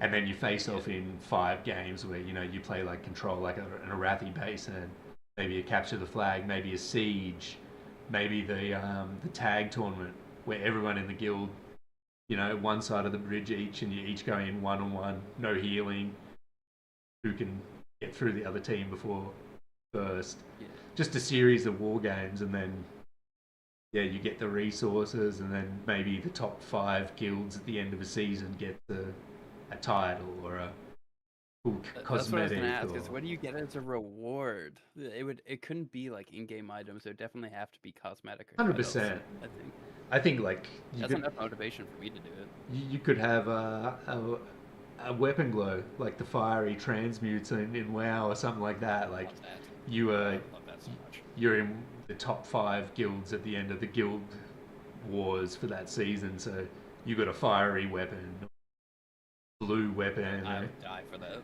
Oh, I would love that shit so much. But I think having something like that, because it forces you then to do the extractions, because you need to go, you need to farm enough Yeah. materials to enter every week. So you'd have your guild bank with all your materials, and yeah, it's Gotcha. you make it So you so pay X amount of mithril, ironwood, whatever, just to get your ticket to join. exactly, yeah, something like that. Okay. So it combines the extraction with PvP. That's another way to Yep. force people to keep playing the extraction map. They need to keep getting these materials to actually participate in these events. I feel like that could possibly get annoying really fast, It but I could. actually really like it. Yeah. Depends what it costs, but I do really like that. Yeah, well, you just got to get that cost right. I think maybe, you I try to, even if it was like, just say you had 10 people in the guild, you try to work out if each person played 3 hours a week farming materials. So you estimate like, oh, it'd take about 30 hours to gather these materials. So if each one person in the guild does few extraction runs looking for these materials, we should be right, sort of thing. Nothing ludicrous, but every guild would just get their Timmy that enjoys farming and does nothing but farms. yeah, that guy without a job who just sits home all day. Yeah. Exactly. I think that would be really cool. That would add so much replayability. Yeah. I like your take on it to force him back into the extraction mode. I think that is one of my bigger fears. Or like mid to late season, at the moment with the current population, it starts to kind of feel bad. But when the population's really good, or even just above like 1K, 2K people, the lobbies feel alive as hell. Oh, definitely. Yeah, extraction's so fun, but it's just why I think it dies on these servers because no one's playing them at the end. Like you said, everyone's just raid logging for TDMs and TDM or or whatever. or in Yeah. Goldbrook dueling. Like I have everything I possibly need. What's the point of going in there? Yeah. I feel like that's a lot of And people's sentiment at the moment. and then it's so slow that like you're just gonna get more competitive PvP by just queuing up Goldbrook and dueling the same dude for 3 hours than you do. But a lot of those problems I feel like get solved with population, kind of. But Yeah, definitely. you have to see. And then more population also solves the problem with the arena being full time, taking away from extraction. Because you have people that want like nothing to do with arena, Yeah, and just and then vice versa, people that only do arena and hate extraction. I don't think it's a bad thing. You just need I to have enough people to have those groups going. I feel like that's why I bring your own gears. The best answer to that too. You force people to play what the game's meant to be, at least for some period of time. Yeah. Uh, the like flip side of that is recently I got a little bit bored, so I started playing Priest and Warrior, but I don't have legendary kits, so I wasn't able to really play them for like a week until I farmed out epic kits for all the other classes and leveled them, so I got the traits. Because in the preset TDM, it unlocks all your traits. I'm not sure if you know that, but in the bring your own gear, it doesn't. So I had to actually Ah, level up I didn't know that them. So actually. like, yeah, so I can play those classes in the preset TDM no problem. But then bring your own gear, I actually had to spend time leveling, whatever, and Good to actually know. assembling a kit. But so I do agree with you. I do like I spent so much time in the crypts when they first came out with the legendary thing because I wanted an entire legendary set for uh, Bring your bring own. your own gear. Yeah. Yeah, and the presets sucked real bad for Wizard at the start. It is better now because there's no Pyroblast, there's no Meteor, and there was no energy pots. Now there's one energy pot at least. Like you don't have your whole kit in the preset. So like, people just get frustrated with that. I like bringing your own gear. That's my point, I guess. Yeah, we don't get certain things on Priest that I like. The shoulders, the ones with the rotating Yeah, mirrors. It's really annoying. just give us a dev backpack that has every item in every ring. Because like wizards have a third ring slot, so I don't even get to use that capability in the preset stuff. There's just no rings to even throw on. Just give us a bag, like a developer bag that is able to fit every single set in every ring and every weapon, and then just put like standard gems in every single piece. Yeah, I don't like that there's no gems in anything. That's That makes such a huge difference. Having 4 stamina regen gems makes the difference of me stamming out and not stamming out so much. absolutely, especially when you're used to playing with, you know how Yeah, many evades you can use and all this sort of stuff before certain thresholds, and then it just goes off kilter because you don't have what you're used to playing with. yeah. Just realized that Yak and Emerson they're talking shit. Yeah, yeah. Funny, we were talking about. I asked about you earlier, Nemo, and there you are. Yeah, yeah. He was asking where you were, Nemo. Said I haven't seen you in so long. I've missed you. Yeah, a lot of us are just raid logging for TDMs at this point. Yeah. I think a lot of us are kind of bummed out that there was and maybe this will lead to next part or next question. Uh, I wish there was like an end of season event. Last season, for the last like 2-3 weeks of the season, there's a Legendaries. 15% chance for legendaries. Yeah. Yeah, but then this season there's just nothing. Oh, there It's still just could be something for the last few weeks. We don't really have a date yet, so that is true. That is true. But that takes time away from their development to hotfix stuff like fire staff, for example. That hotfix that happened a few weeks ago, I don't think that was planned. Like that, they had to kind of pull back a little bit and take people off of other development because when Firesoft got broken is when Frost Orb was out, so they didn't understand how critically bad Fire Staff was or how egregious the combo was with how fast Dragon's Breath was. We didn't abuse it fast enough, so they already started development on this season that's coming up. And then people started abusing Fire Staff, so they had to like kind of stop what they're doing, stop what they're eating, and then go back and put in some quick hot fixes, stuff like that. Pretty glad So they did. The point being, yeah, I was pushing them. I was DMing them quite a bit and just showing them how bad it was. Yeah, that's good. Someone had to. It was a bit out of control. Yeah, so I'm happy they did, but point being, I don't see them doing an end of wipe event. I don't think they'll push another hotfix. I think they're in just full development mode for next season. I mean, putting the drop rate up on legendaries might be something they can do pretty easily. I mean, they've done it once before, so maybe it's a simple switch for them at this point. You might be right. Read chat there, what Namo and the boys are saying.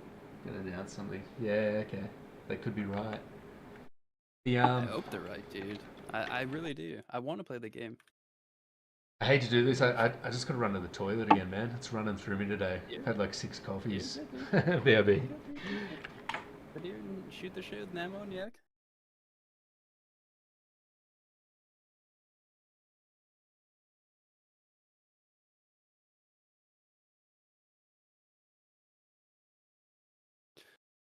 Yo, Namo, Yak, earlier for solo play and group play, I struggled to answer a question about what classes I thought were the strongest. From like strongest to least strongest. I put Wizard up there for both solo and group play quite a bit. But I didn't know where to put. I thought Priest was required, Wizards almost required. And then it was like Warrior or Hunter is the other teammate that you want. But then in solos, Priest just doesn't really exist in that list unless to play SNS.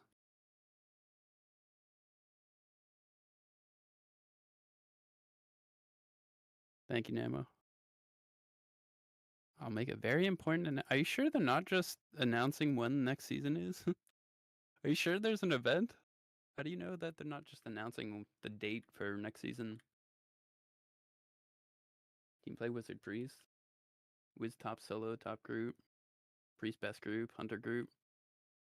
I agree with that. Warrior's good. Wait, Warrior's good solo? Really?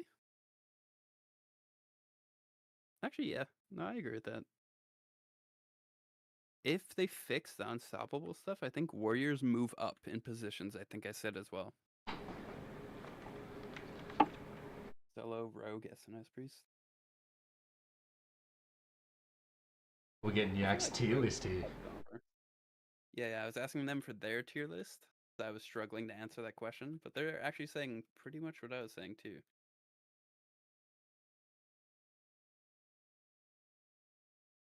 Oh yeah, Warriors. I didn't explain that. Yeah, Warriors excel in crypts specifically way more than the other maps. Like Warriors crazy. Yeah, tight spaces, easy to get those charges, nowhere to escape. I don't like crypts as a priest. I like exploiting terrain, and there's not much for me to exploit in there. Yeah. Yeah, Yak. I'm happy that they removed the high terrain or some of the high terrain in the TDM because that is so frustrating when priests up there. Yeah, was it who was it? Maybe Stunbot Season 0. He used to flame me. He'd run off in viz and heal and stuff. He'd get an opener on me. I'd jump up on that terrain to heal. He would say some very unkind words. Sounds like Stunbot. Yak, I have to get you to teach me stuff. I'm an SNS Andy. Where were we at anyway? Let me see. talking about Battlegrounds and I was up to new player experience, something they kind of covered pretty heavily last Meet the Devs, but Mhm. yeah, we've kind of touched on it a bit. Do you have anything else to say about that? Comes to uh, mind? camera out of focus. Um, New player experience. I think this next season will. I guess we'll find out soon. It'll be the season of the Timmies. Um, I think this season already 1 month before this next season, there was already like 400 something people. That's 7 times the amount of people, or like a 700% increase compared to season 0. So I think new player retention was a lot better because you kept seeing like little bumps, especially with the free weekend or like the beta key thing, and then the OCE boys are largely popular or like a component of that, especially Spud Hunter. There was like a big resurgence of people just from your guys' community, and it kind of going somewhat viral in the gaming community over there. But it is, yeah, no. I think new player experience is good. Obviously, can be better, but I guess we'll see in 2-3 weeks. Yeah, I think they've taken definitely the right approach with the game, trying to cater to that because people who love the game already. Yeah, The systems are good, but the biggest issue we're facing is population.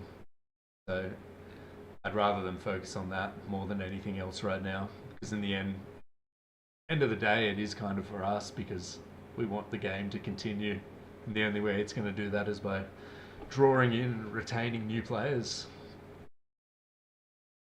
It should be their key focus right now. yeah, yeah. I think that was Spud Hunter's biggest point too, and I agree with it.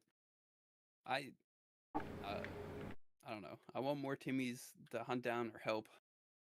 I think it makes the game feel more alive. Yeah, Like the start definitely. of a wipe or start of a season, it's so fun for like the first month or two. The best. Two's pushing it, but it's so fun. Yeah, I was. That's another topic. Is kind of yeah about the wipes. Do you think they're at a good pace? Uh, 3 months Yeah, feels alright. I think 3 months is pretty quick for how small their studio is. I'm surprised it's not like 4 months. Um, I think the pacing's fine. The cadence of this season, I feel like the only mistake they made was not having a mid-season balance patch, rebalance hot fix a week or two after the mid-season patch. Like I think they planned on doing everything like balance patch every 2 weeks, hot fixes every week almost until the mid-season, and then after mid-season they just were missing the fire mage rebalance patch. And same thing with the season 0.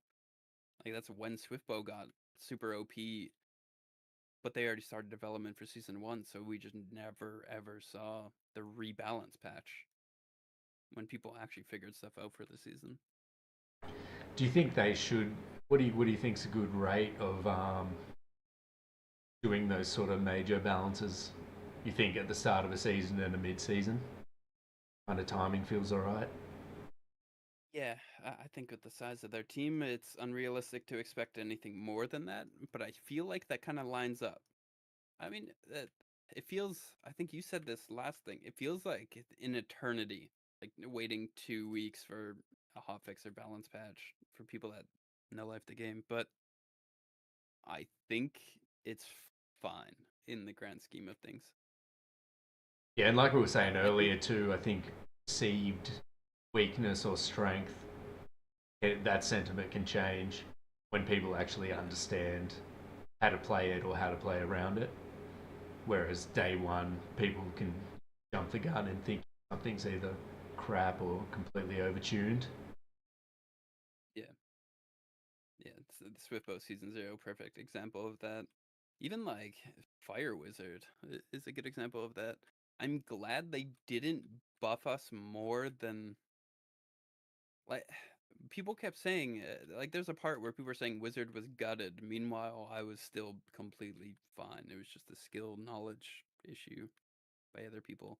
People just weren't doing the gimmicky combos, stuff like that. So I think a month and a half for big changes is fine.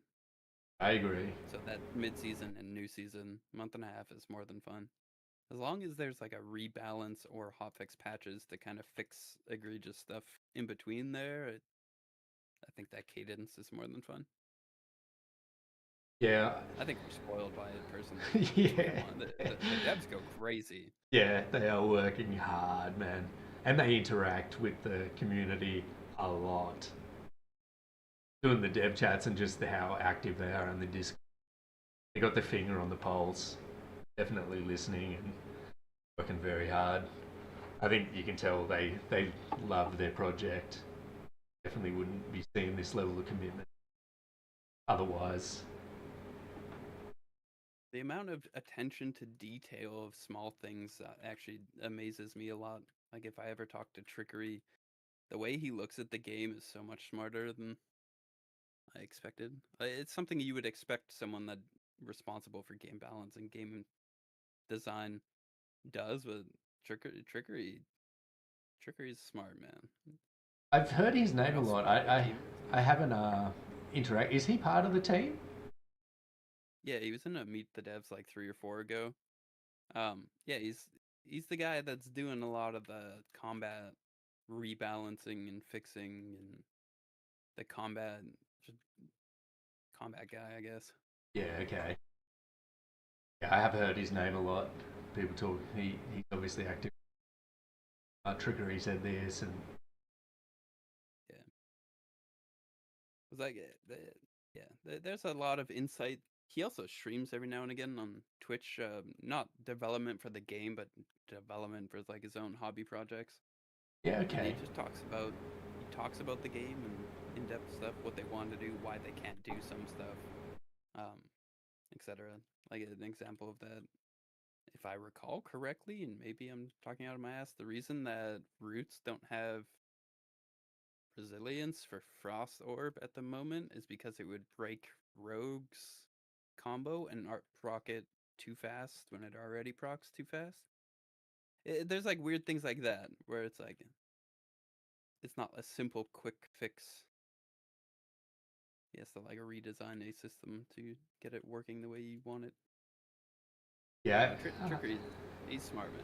I wish I understood it all a bit more, but it does seem like that. Like you change one thing, and with the combat, and then all of a sudden one of the vendors doesn't work properly. It seems like there's so much interwoven magic that you fix one thing and it breaks three others, and then it's just this cascade of problems you have to solve to fix what on our end looks like such a simple thing. Yeah. But yeah, I got no idea about development. I'll leave that to the smart people. Yeah, me too. I'm not smart enough for that. I know just enough to understand roughly what's happening, but Hey, I'm well, not smart. if we start getting enough hype on this, I've had some big guests already and big guests coming up.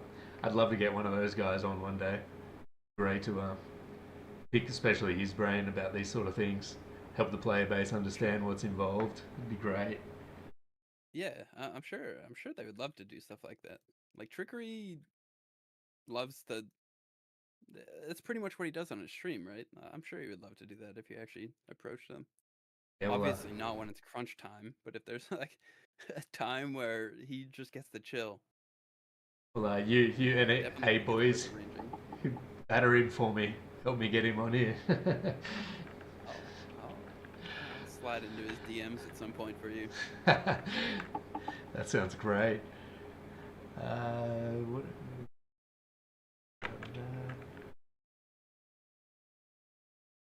the last sort of thing. Oh, before we get to the last thing, I forgot to ask you before we started if you're comfortable talking about it, but I'll just say I was having a little sneak in the VIP chat last night and saw your big post in there. Is that something you're willing to talk about yet, or? Well, I mean that's just a hobby project. That's like nothing serious. So the story there is I was watching Gilchrist. He does the legacyloot.info website, and he's starting to gather a lot of loot info. So like drop rates from stuff, or pseudo drop rates from like 100 kills. Here's what you can expect. Just stuff for new players because they're wondering, hey, where do I find this item? What mobs do I kill? What's the rate at which they drop? Or like ogre crates, do they drop more at nighttime versus daytime? And I was watching him go through, and there's like 5,000 lines in his spreadsheet, and he's killing a mob, alt tabbing, and manually inputting it, and that looked a bit painful. And I mean, respect to him, dude. The dedication is crazy. But in school, as like a hobby project, I worked a little bit with OpenCV in Python, which is Open Computer Vision, which essentially, long story short, it looks at a screenshot and it matches that item or like little icons in that screenshot with icons in the game. So I have like a screenshot folder where I have every single icon in the game already. And what the code does, I'm not a coding genius, by the way. Like 99% of it was written with AI. I can write code. I can read it. I can understand it and manipulate it, but I cannot write what it's written. But what it does is it looks at that, compares the icon image with what it sees in the screenshot, for instance, like loot on Morthog or Ogre Crate, and then it says, oh, okay, this item dropped. Then it extracts that to a spreadsheet and updates that spreadsheet in real time. And the idea behind that is I want to be able to kill like 1,000 Morthogs or 1,000 Ogres next season and have all of that data already go to a spreadsheet. And then that goes to Gilchrist, and he gets uh, all that loot info and can put it in his website. It's just a means of, it's a hobby project because I'm bored and trying to make content for myself. And at the same time, I'm curious about the drop rates.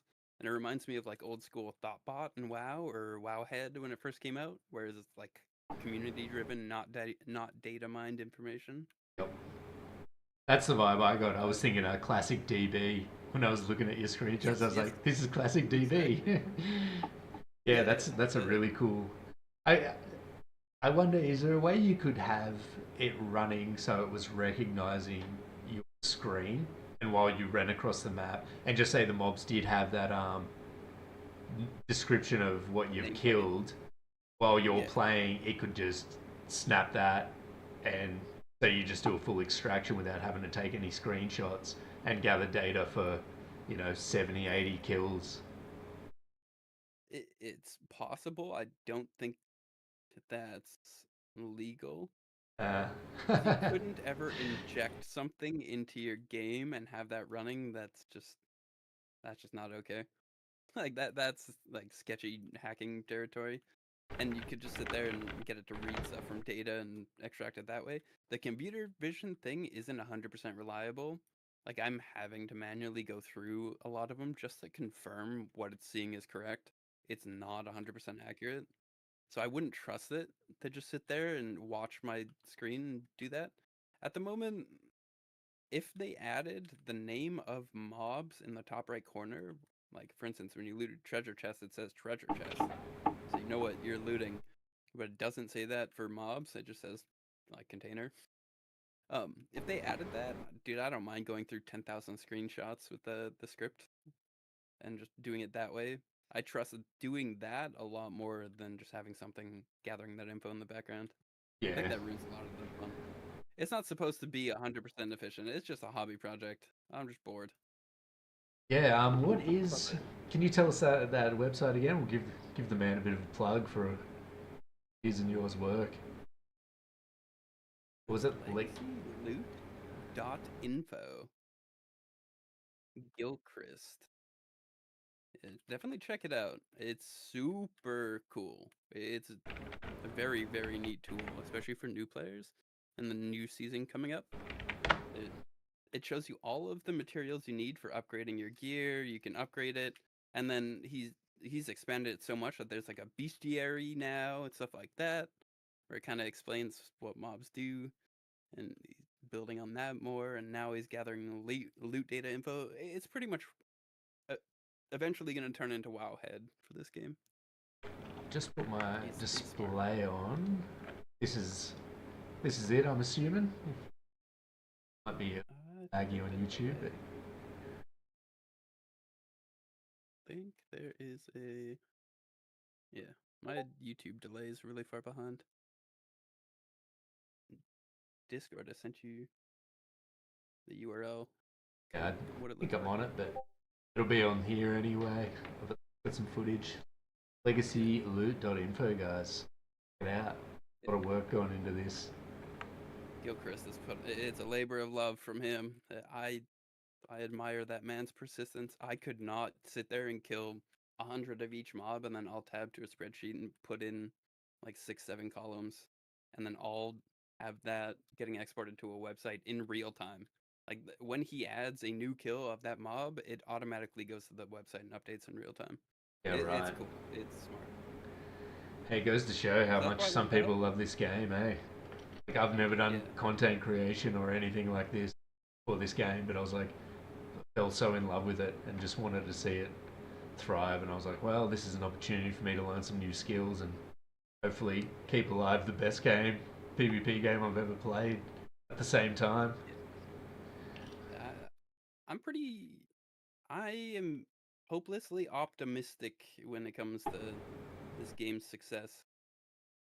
I think it will succeed, and I'm very happy that they haven't advertised it or pushed it yet. Because this game at the moment is not almost not even recognizable to the game I played at the start of Season 0. Yeah, So totally I think it's agree. good that they didn't advertise it. Yeah, all the Watching quality of Dark and life. Darker, yeah, Dark and Darker got like viral and popped off when it was kind of in a bad state, and I saw what it did to that game, and I'm kind of thankful it's not happening with this game. I don't have that insight, but I trust you on that. I'm happy for him to wait until I'm sure they know better than any of us what's coming up and what state they want it to be at before they go ahead and ship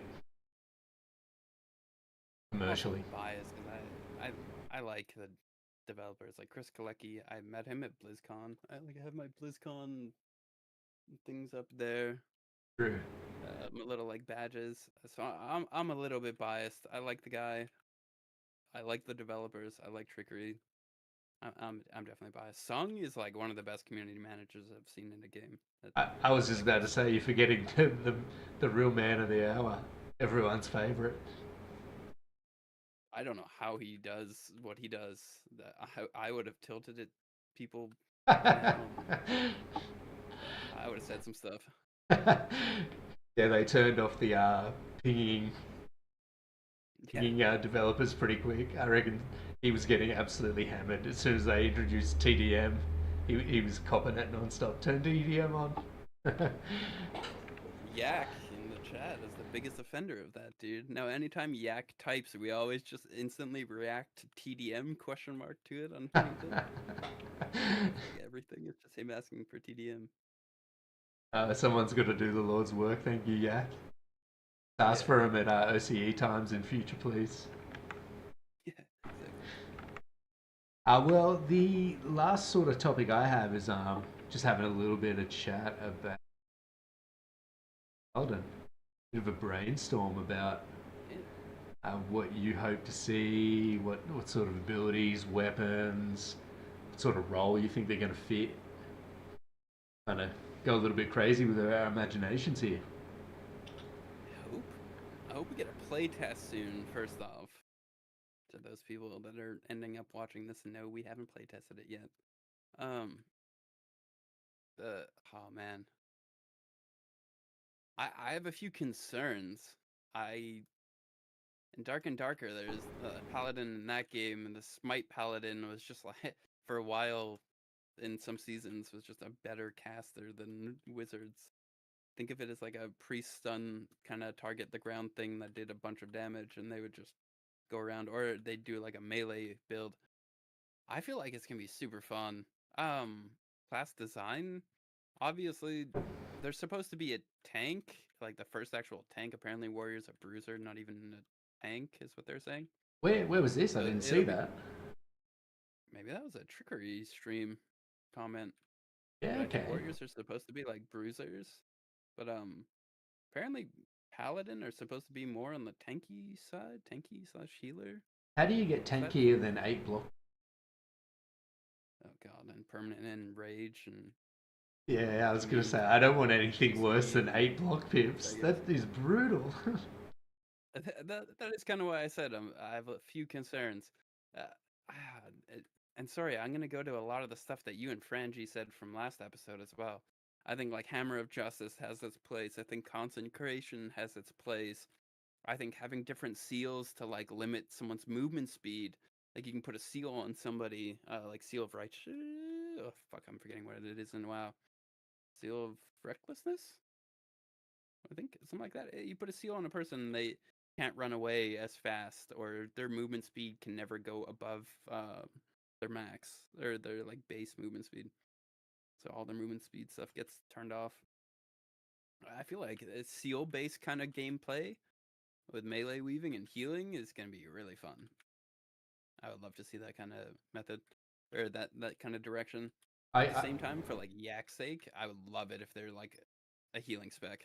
They're just holding a book and they just heal. yeah, yeah. Frangie book idea. That was beautiful. Yeah, what sort of are you thinking we'll see the archetypes through the weapons of like a healer, a two-hander, and maybe the beautiful idea of flail and shield? We're going to see that mix. You think? You think they'll have 3 weapons when they come out? Even Probably not 3 when they come out. Maybe. I think they learned their lesson from Wizard and they'll have 2 when the class comes out, but I don't know about 3. I think it's gonna end up being. I really like the flail idea. I think it'll be like a flail and shield, and then the other one's just gonna be like a spellbook. yeah, so no two-hander off the bat. Oh man, that would be sick. A 2-handed longsword that you can parry with. That's got to be the That would be mace. sick. It's got to be the mace. I suppose no. Oh, I feel like There is that no would tilt two-hand sword. warriors.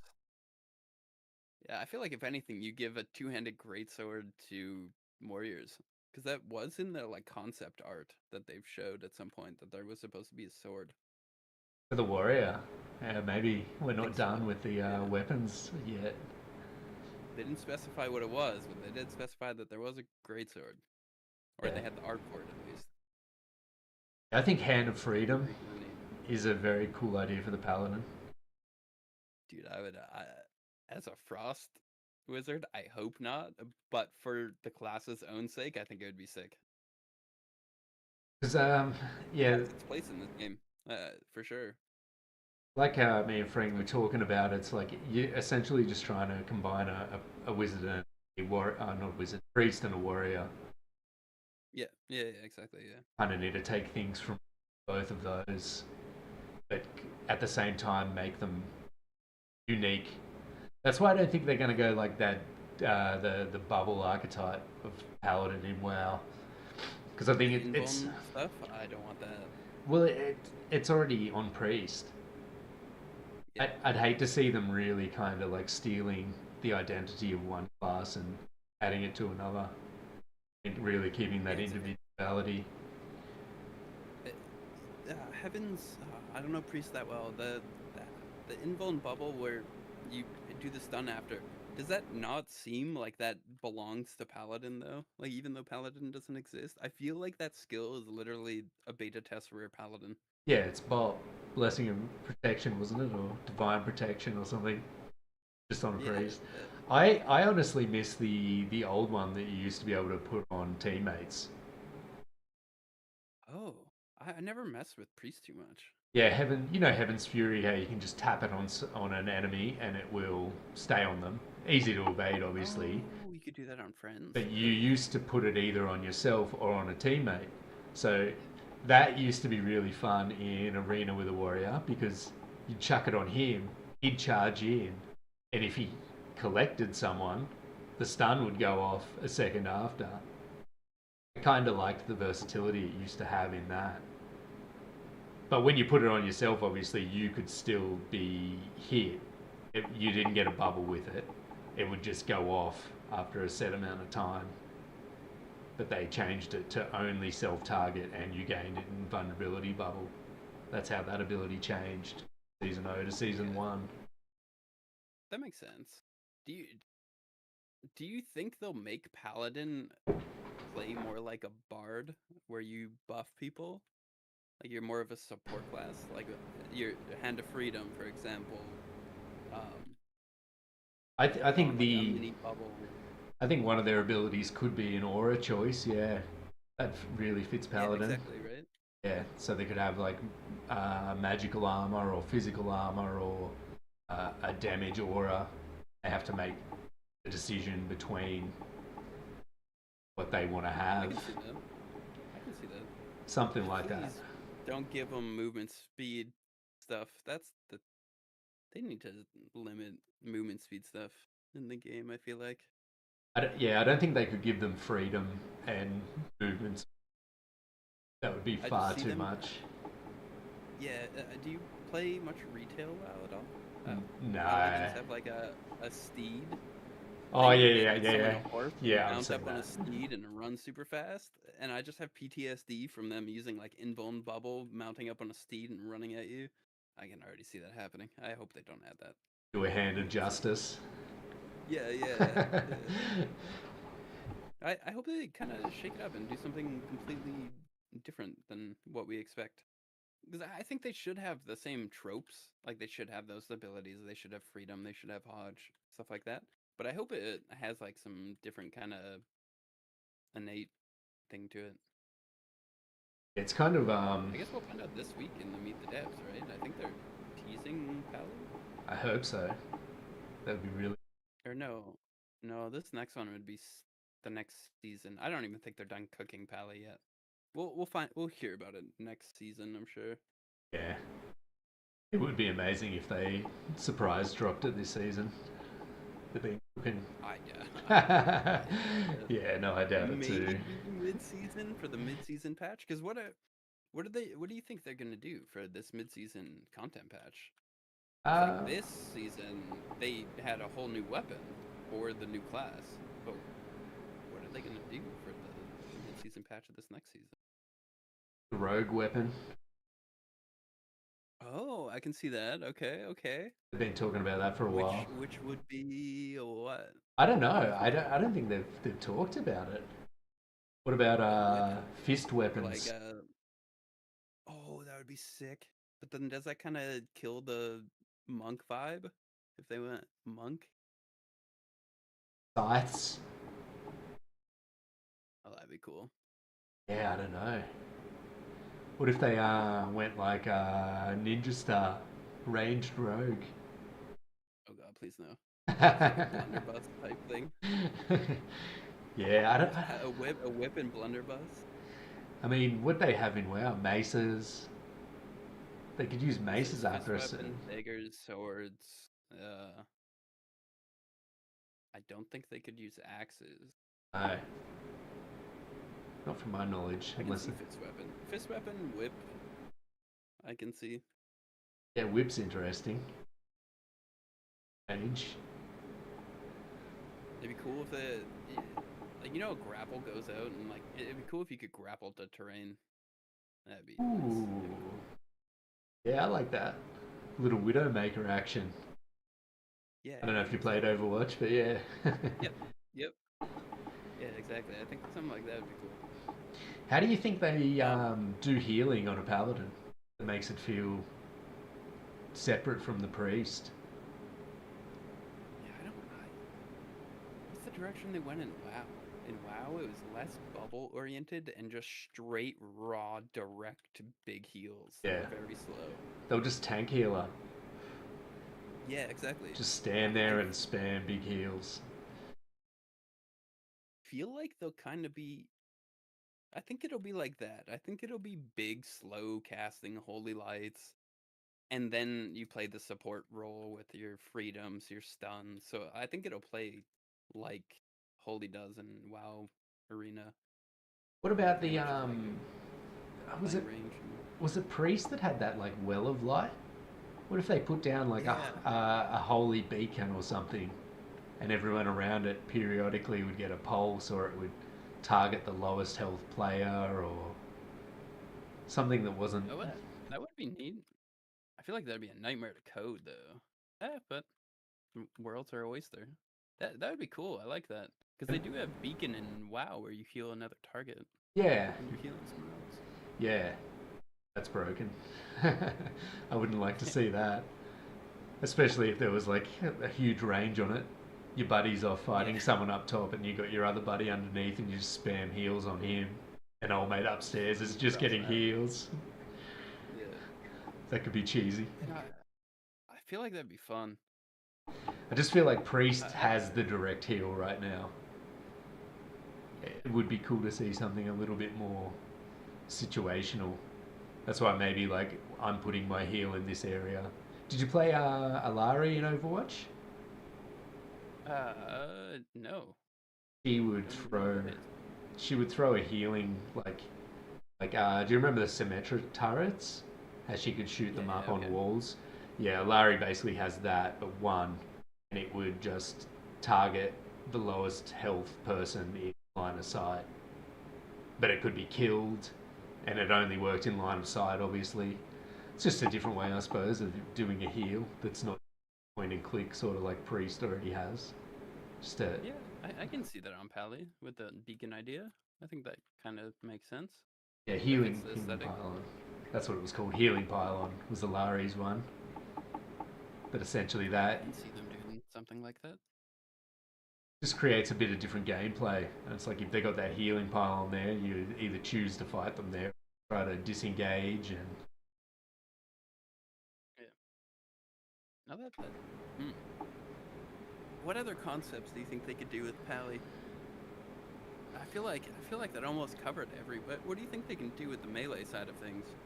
You think they're slow, hits hard, tanky?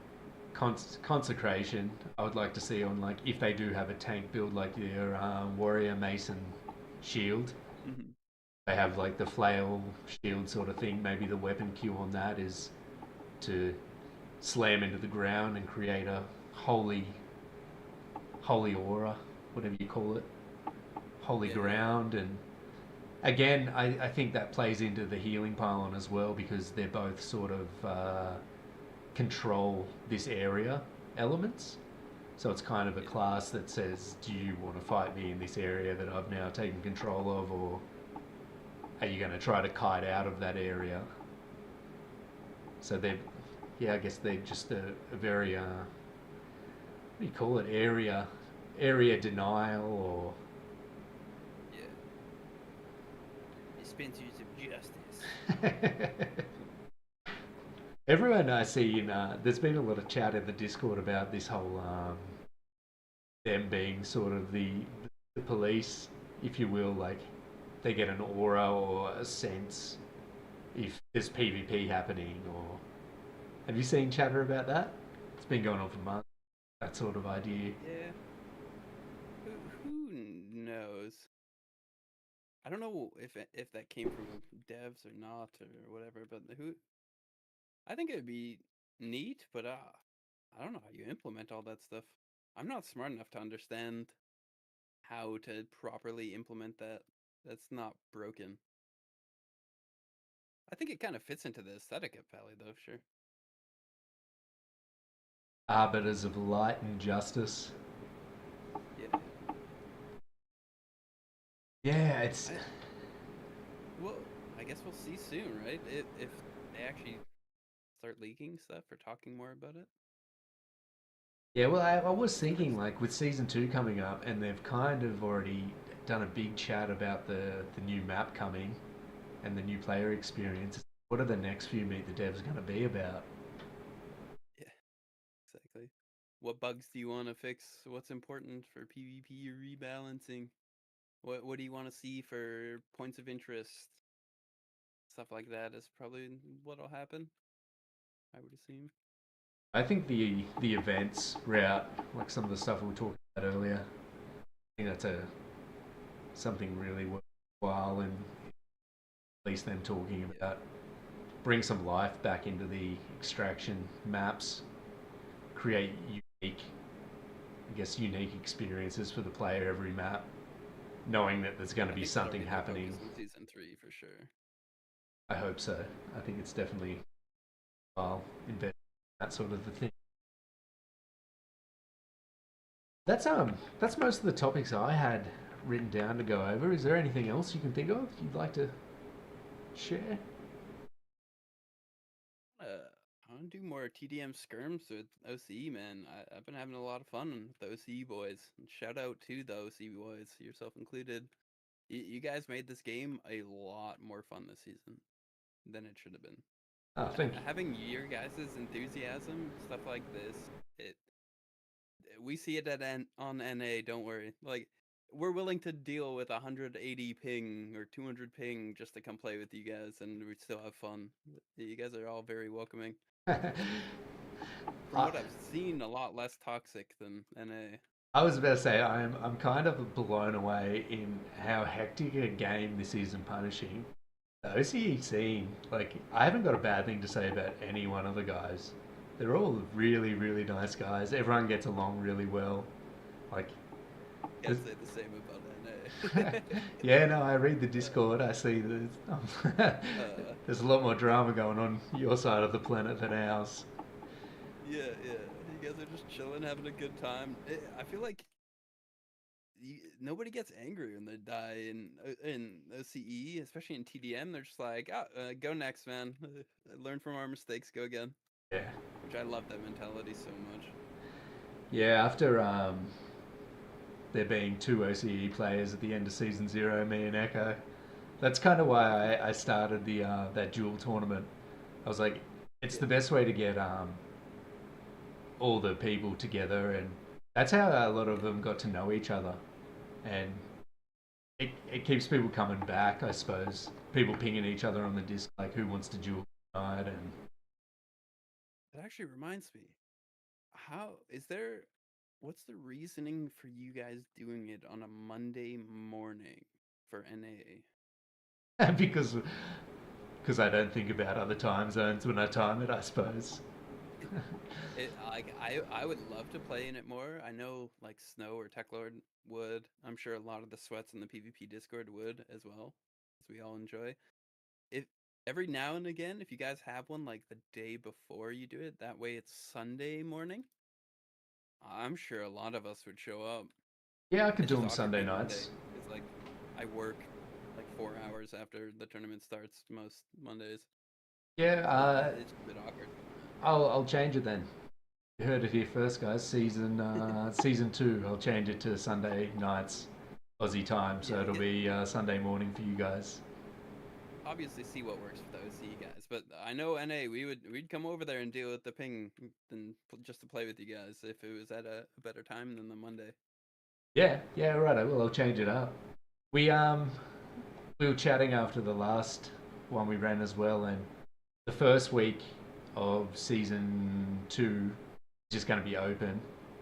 But from the second Oh, week, I think we're going to start doing like you got to bring five Marcus Stonehaven to enter. Some okay, okay, something okay. like that. Nothing too hectic. Something that's achievable Yeah, by most players, but just kind of gives people a little bit more excitement when they're winning and yeah. like Are you giving those back out to the winners? yeah. That's the idea. That's cool. That's cool. So yeah, if you get 20 people participate, each with five Marcus Stonehaven, you could walk out of there with 100 Marcus Stonehaven. Exactly. And it's like, wow, that's makes it a lot more I like that. exciting to win, especially in those And early especially few like weeks. yeah, especially me. I farmed like 20, 25 or 26 ogre crates so far this season. Dude, I would just like I've given those away to just friends, people like that, yeah, or traded for the legendary stuff. I would just bring those to the tournament and give those away as prizes.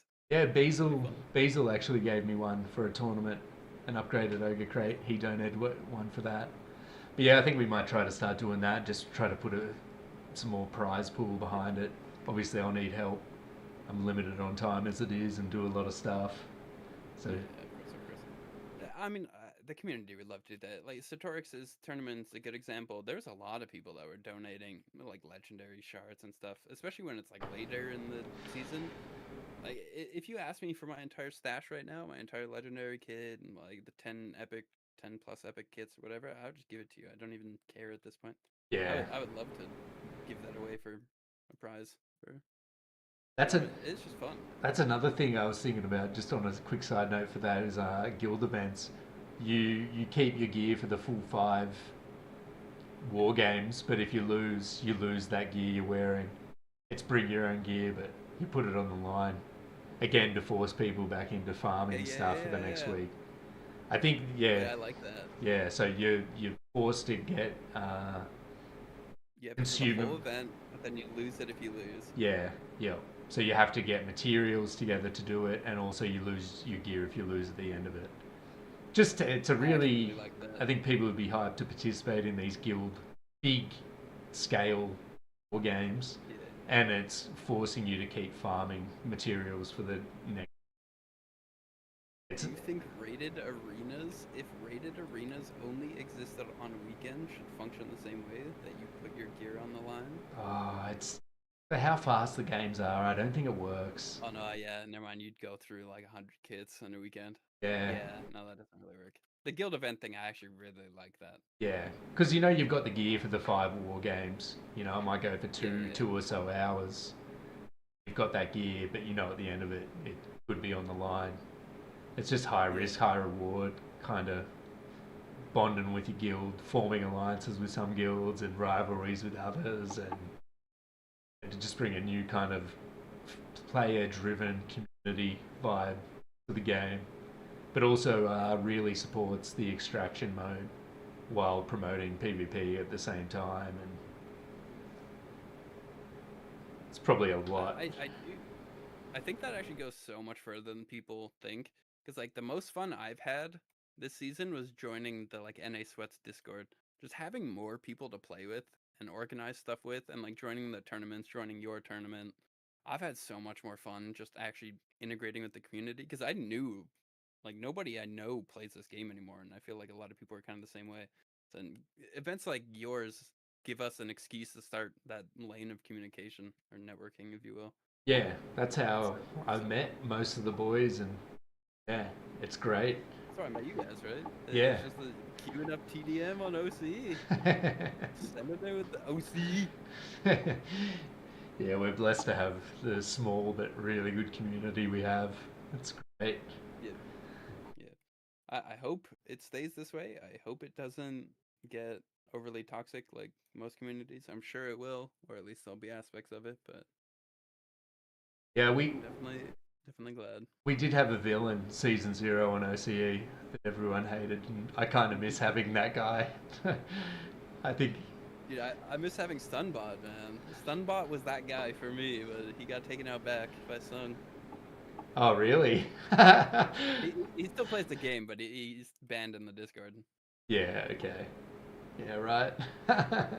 That's pretty funny. I haven't seen him Now in my a long villain's time. gone. I can't banter with him in the Discord anymore.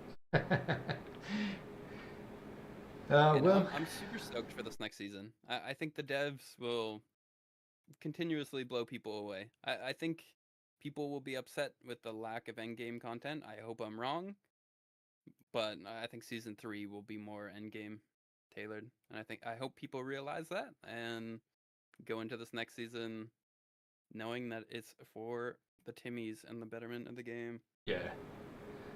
Yeah, that's what I was saying. This season's not going to be for us, but it is in the long run because it's going to keep wheels in motion. Yeah, Yeah, I agree. I hope people can see that although it doesn't seem like they've done much for us sweaties, it is something for us in the grand scheme of things. for me, content is if they fix all of the like game breaking or problematic kind of weird quirky bugs with PvP. Man, that's content to me. Even though that's not actual content, if they do like a balance like that, and I think that's what their intention was, or at least what they were saying it was, is like season of Timmy's and rebalancing stuff. I think this season will be very fun. Yeah, no, couldn't agree more, man. Oh well, I Yeah, that's about all my I'm enjoying topics. myself. Yeah, no, thanks for being Sorry here, for man. chatting for so long. No, no, I like to do these as long as possible, so I appreciate Yeah, you. I was very long-winded on some answers there, so I apologize, but that was No, fun. don't be, man. That's what this is all about. Trying to get the thoughts of the people out, and I Yeah. lucky enough I got Swanify coming on. I think later the end of this Oh, week. Yeah, he was talking to me. I was playing Valheim with him, or that's who I've been playing Valheim with. I told him I had your podcasting. Yeah, he's Swan's a good dude, man. he is. He's a real good dude. And I He's the most toxic person I've met, and insane. He's so mechanically insane on every class he plays. what I was about to say, I don't think there's anyone in the game that comes close to him at his proficiency on so many classes.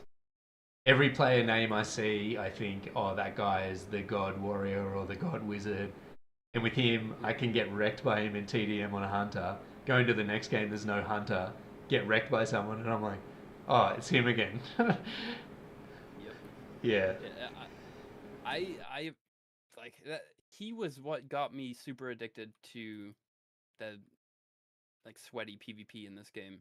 I didn't think that this game was that in depth until I watched his YouTube videos and I saw the stuff he was doing and kind of picked up on the little mechanical stuff that he does and just how good he is at stamina management, dodging the right things. He knows the matchups. Good guess. I will be watching that one. Yeah. Yeah, I'm very excited. No, hell yeah, man. Thank you very much. I appreciate your time. If Yeah, brother, anytime. anyone's watching this now or in the future, please go over Keyvan a sub on Twitch. Show him some love for his time he's dedicated here today. Mean a lot to me. Same thing with you on your YouTube, brother. Thank you very much. We all raise each other up, man. That's it. That's what I'm a huge proponent of for sure. No, well, good, Yeah, man. no, I enjoyed it. Thank you. You enjoy the rest of your night, and I'll see you on the battlefield soon, I'm sure. I'm sure you will. All right, man. Have a good night. Thank you.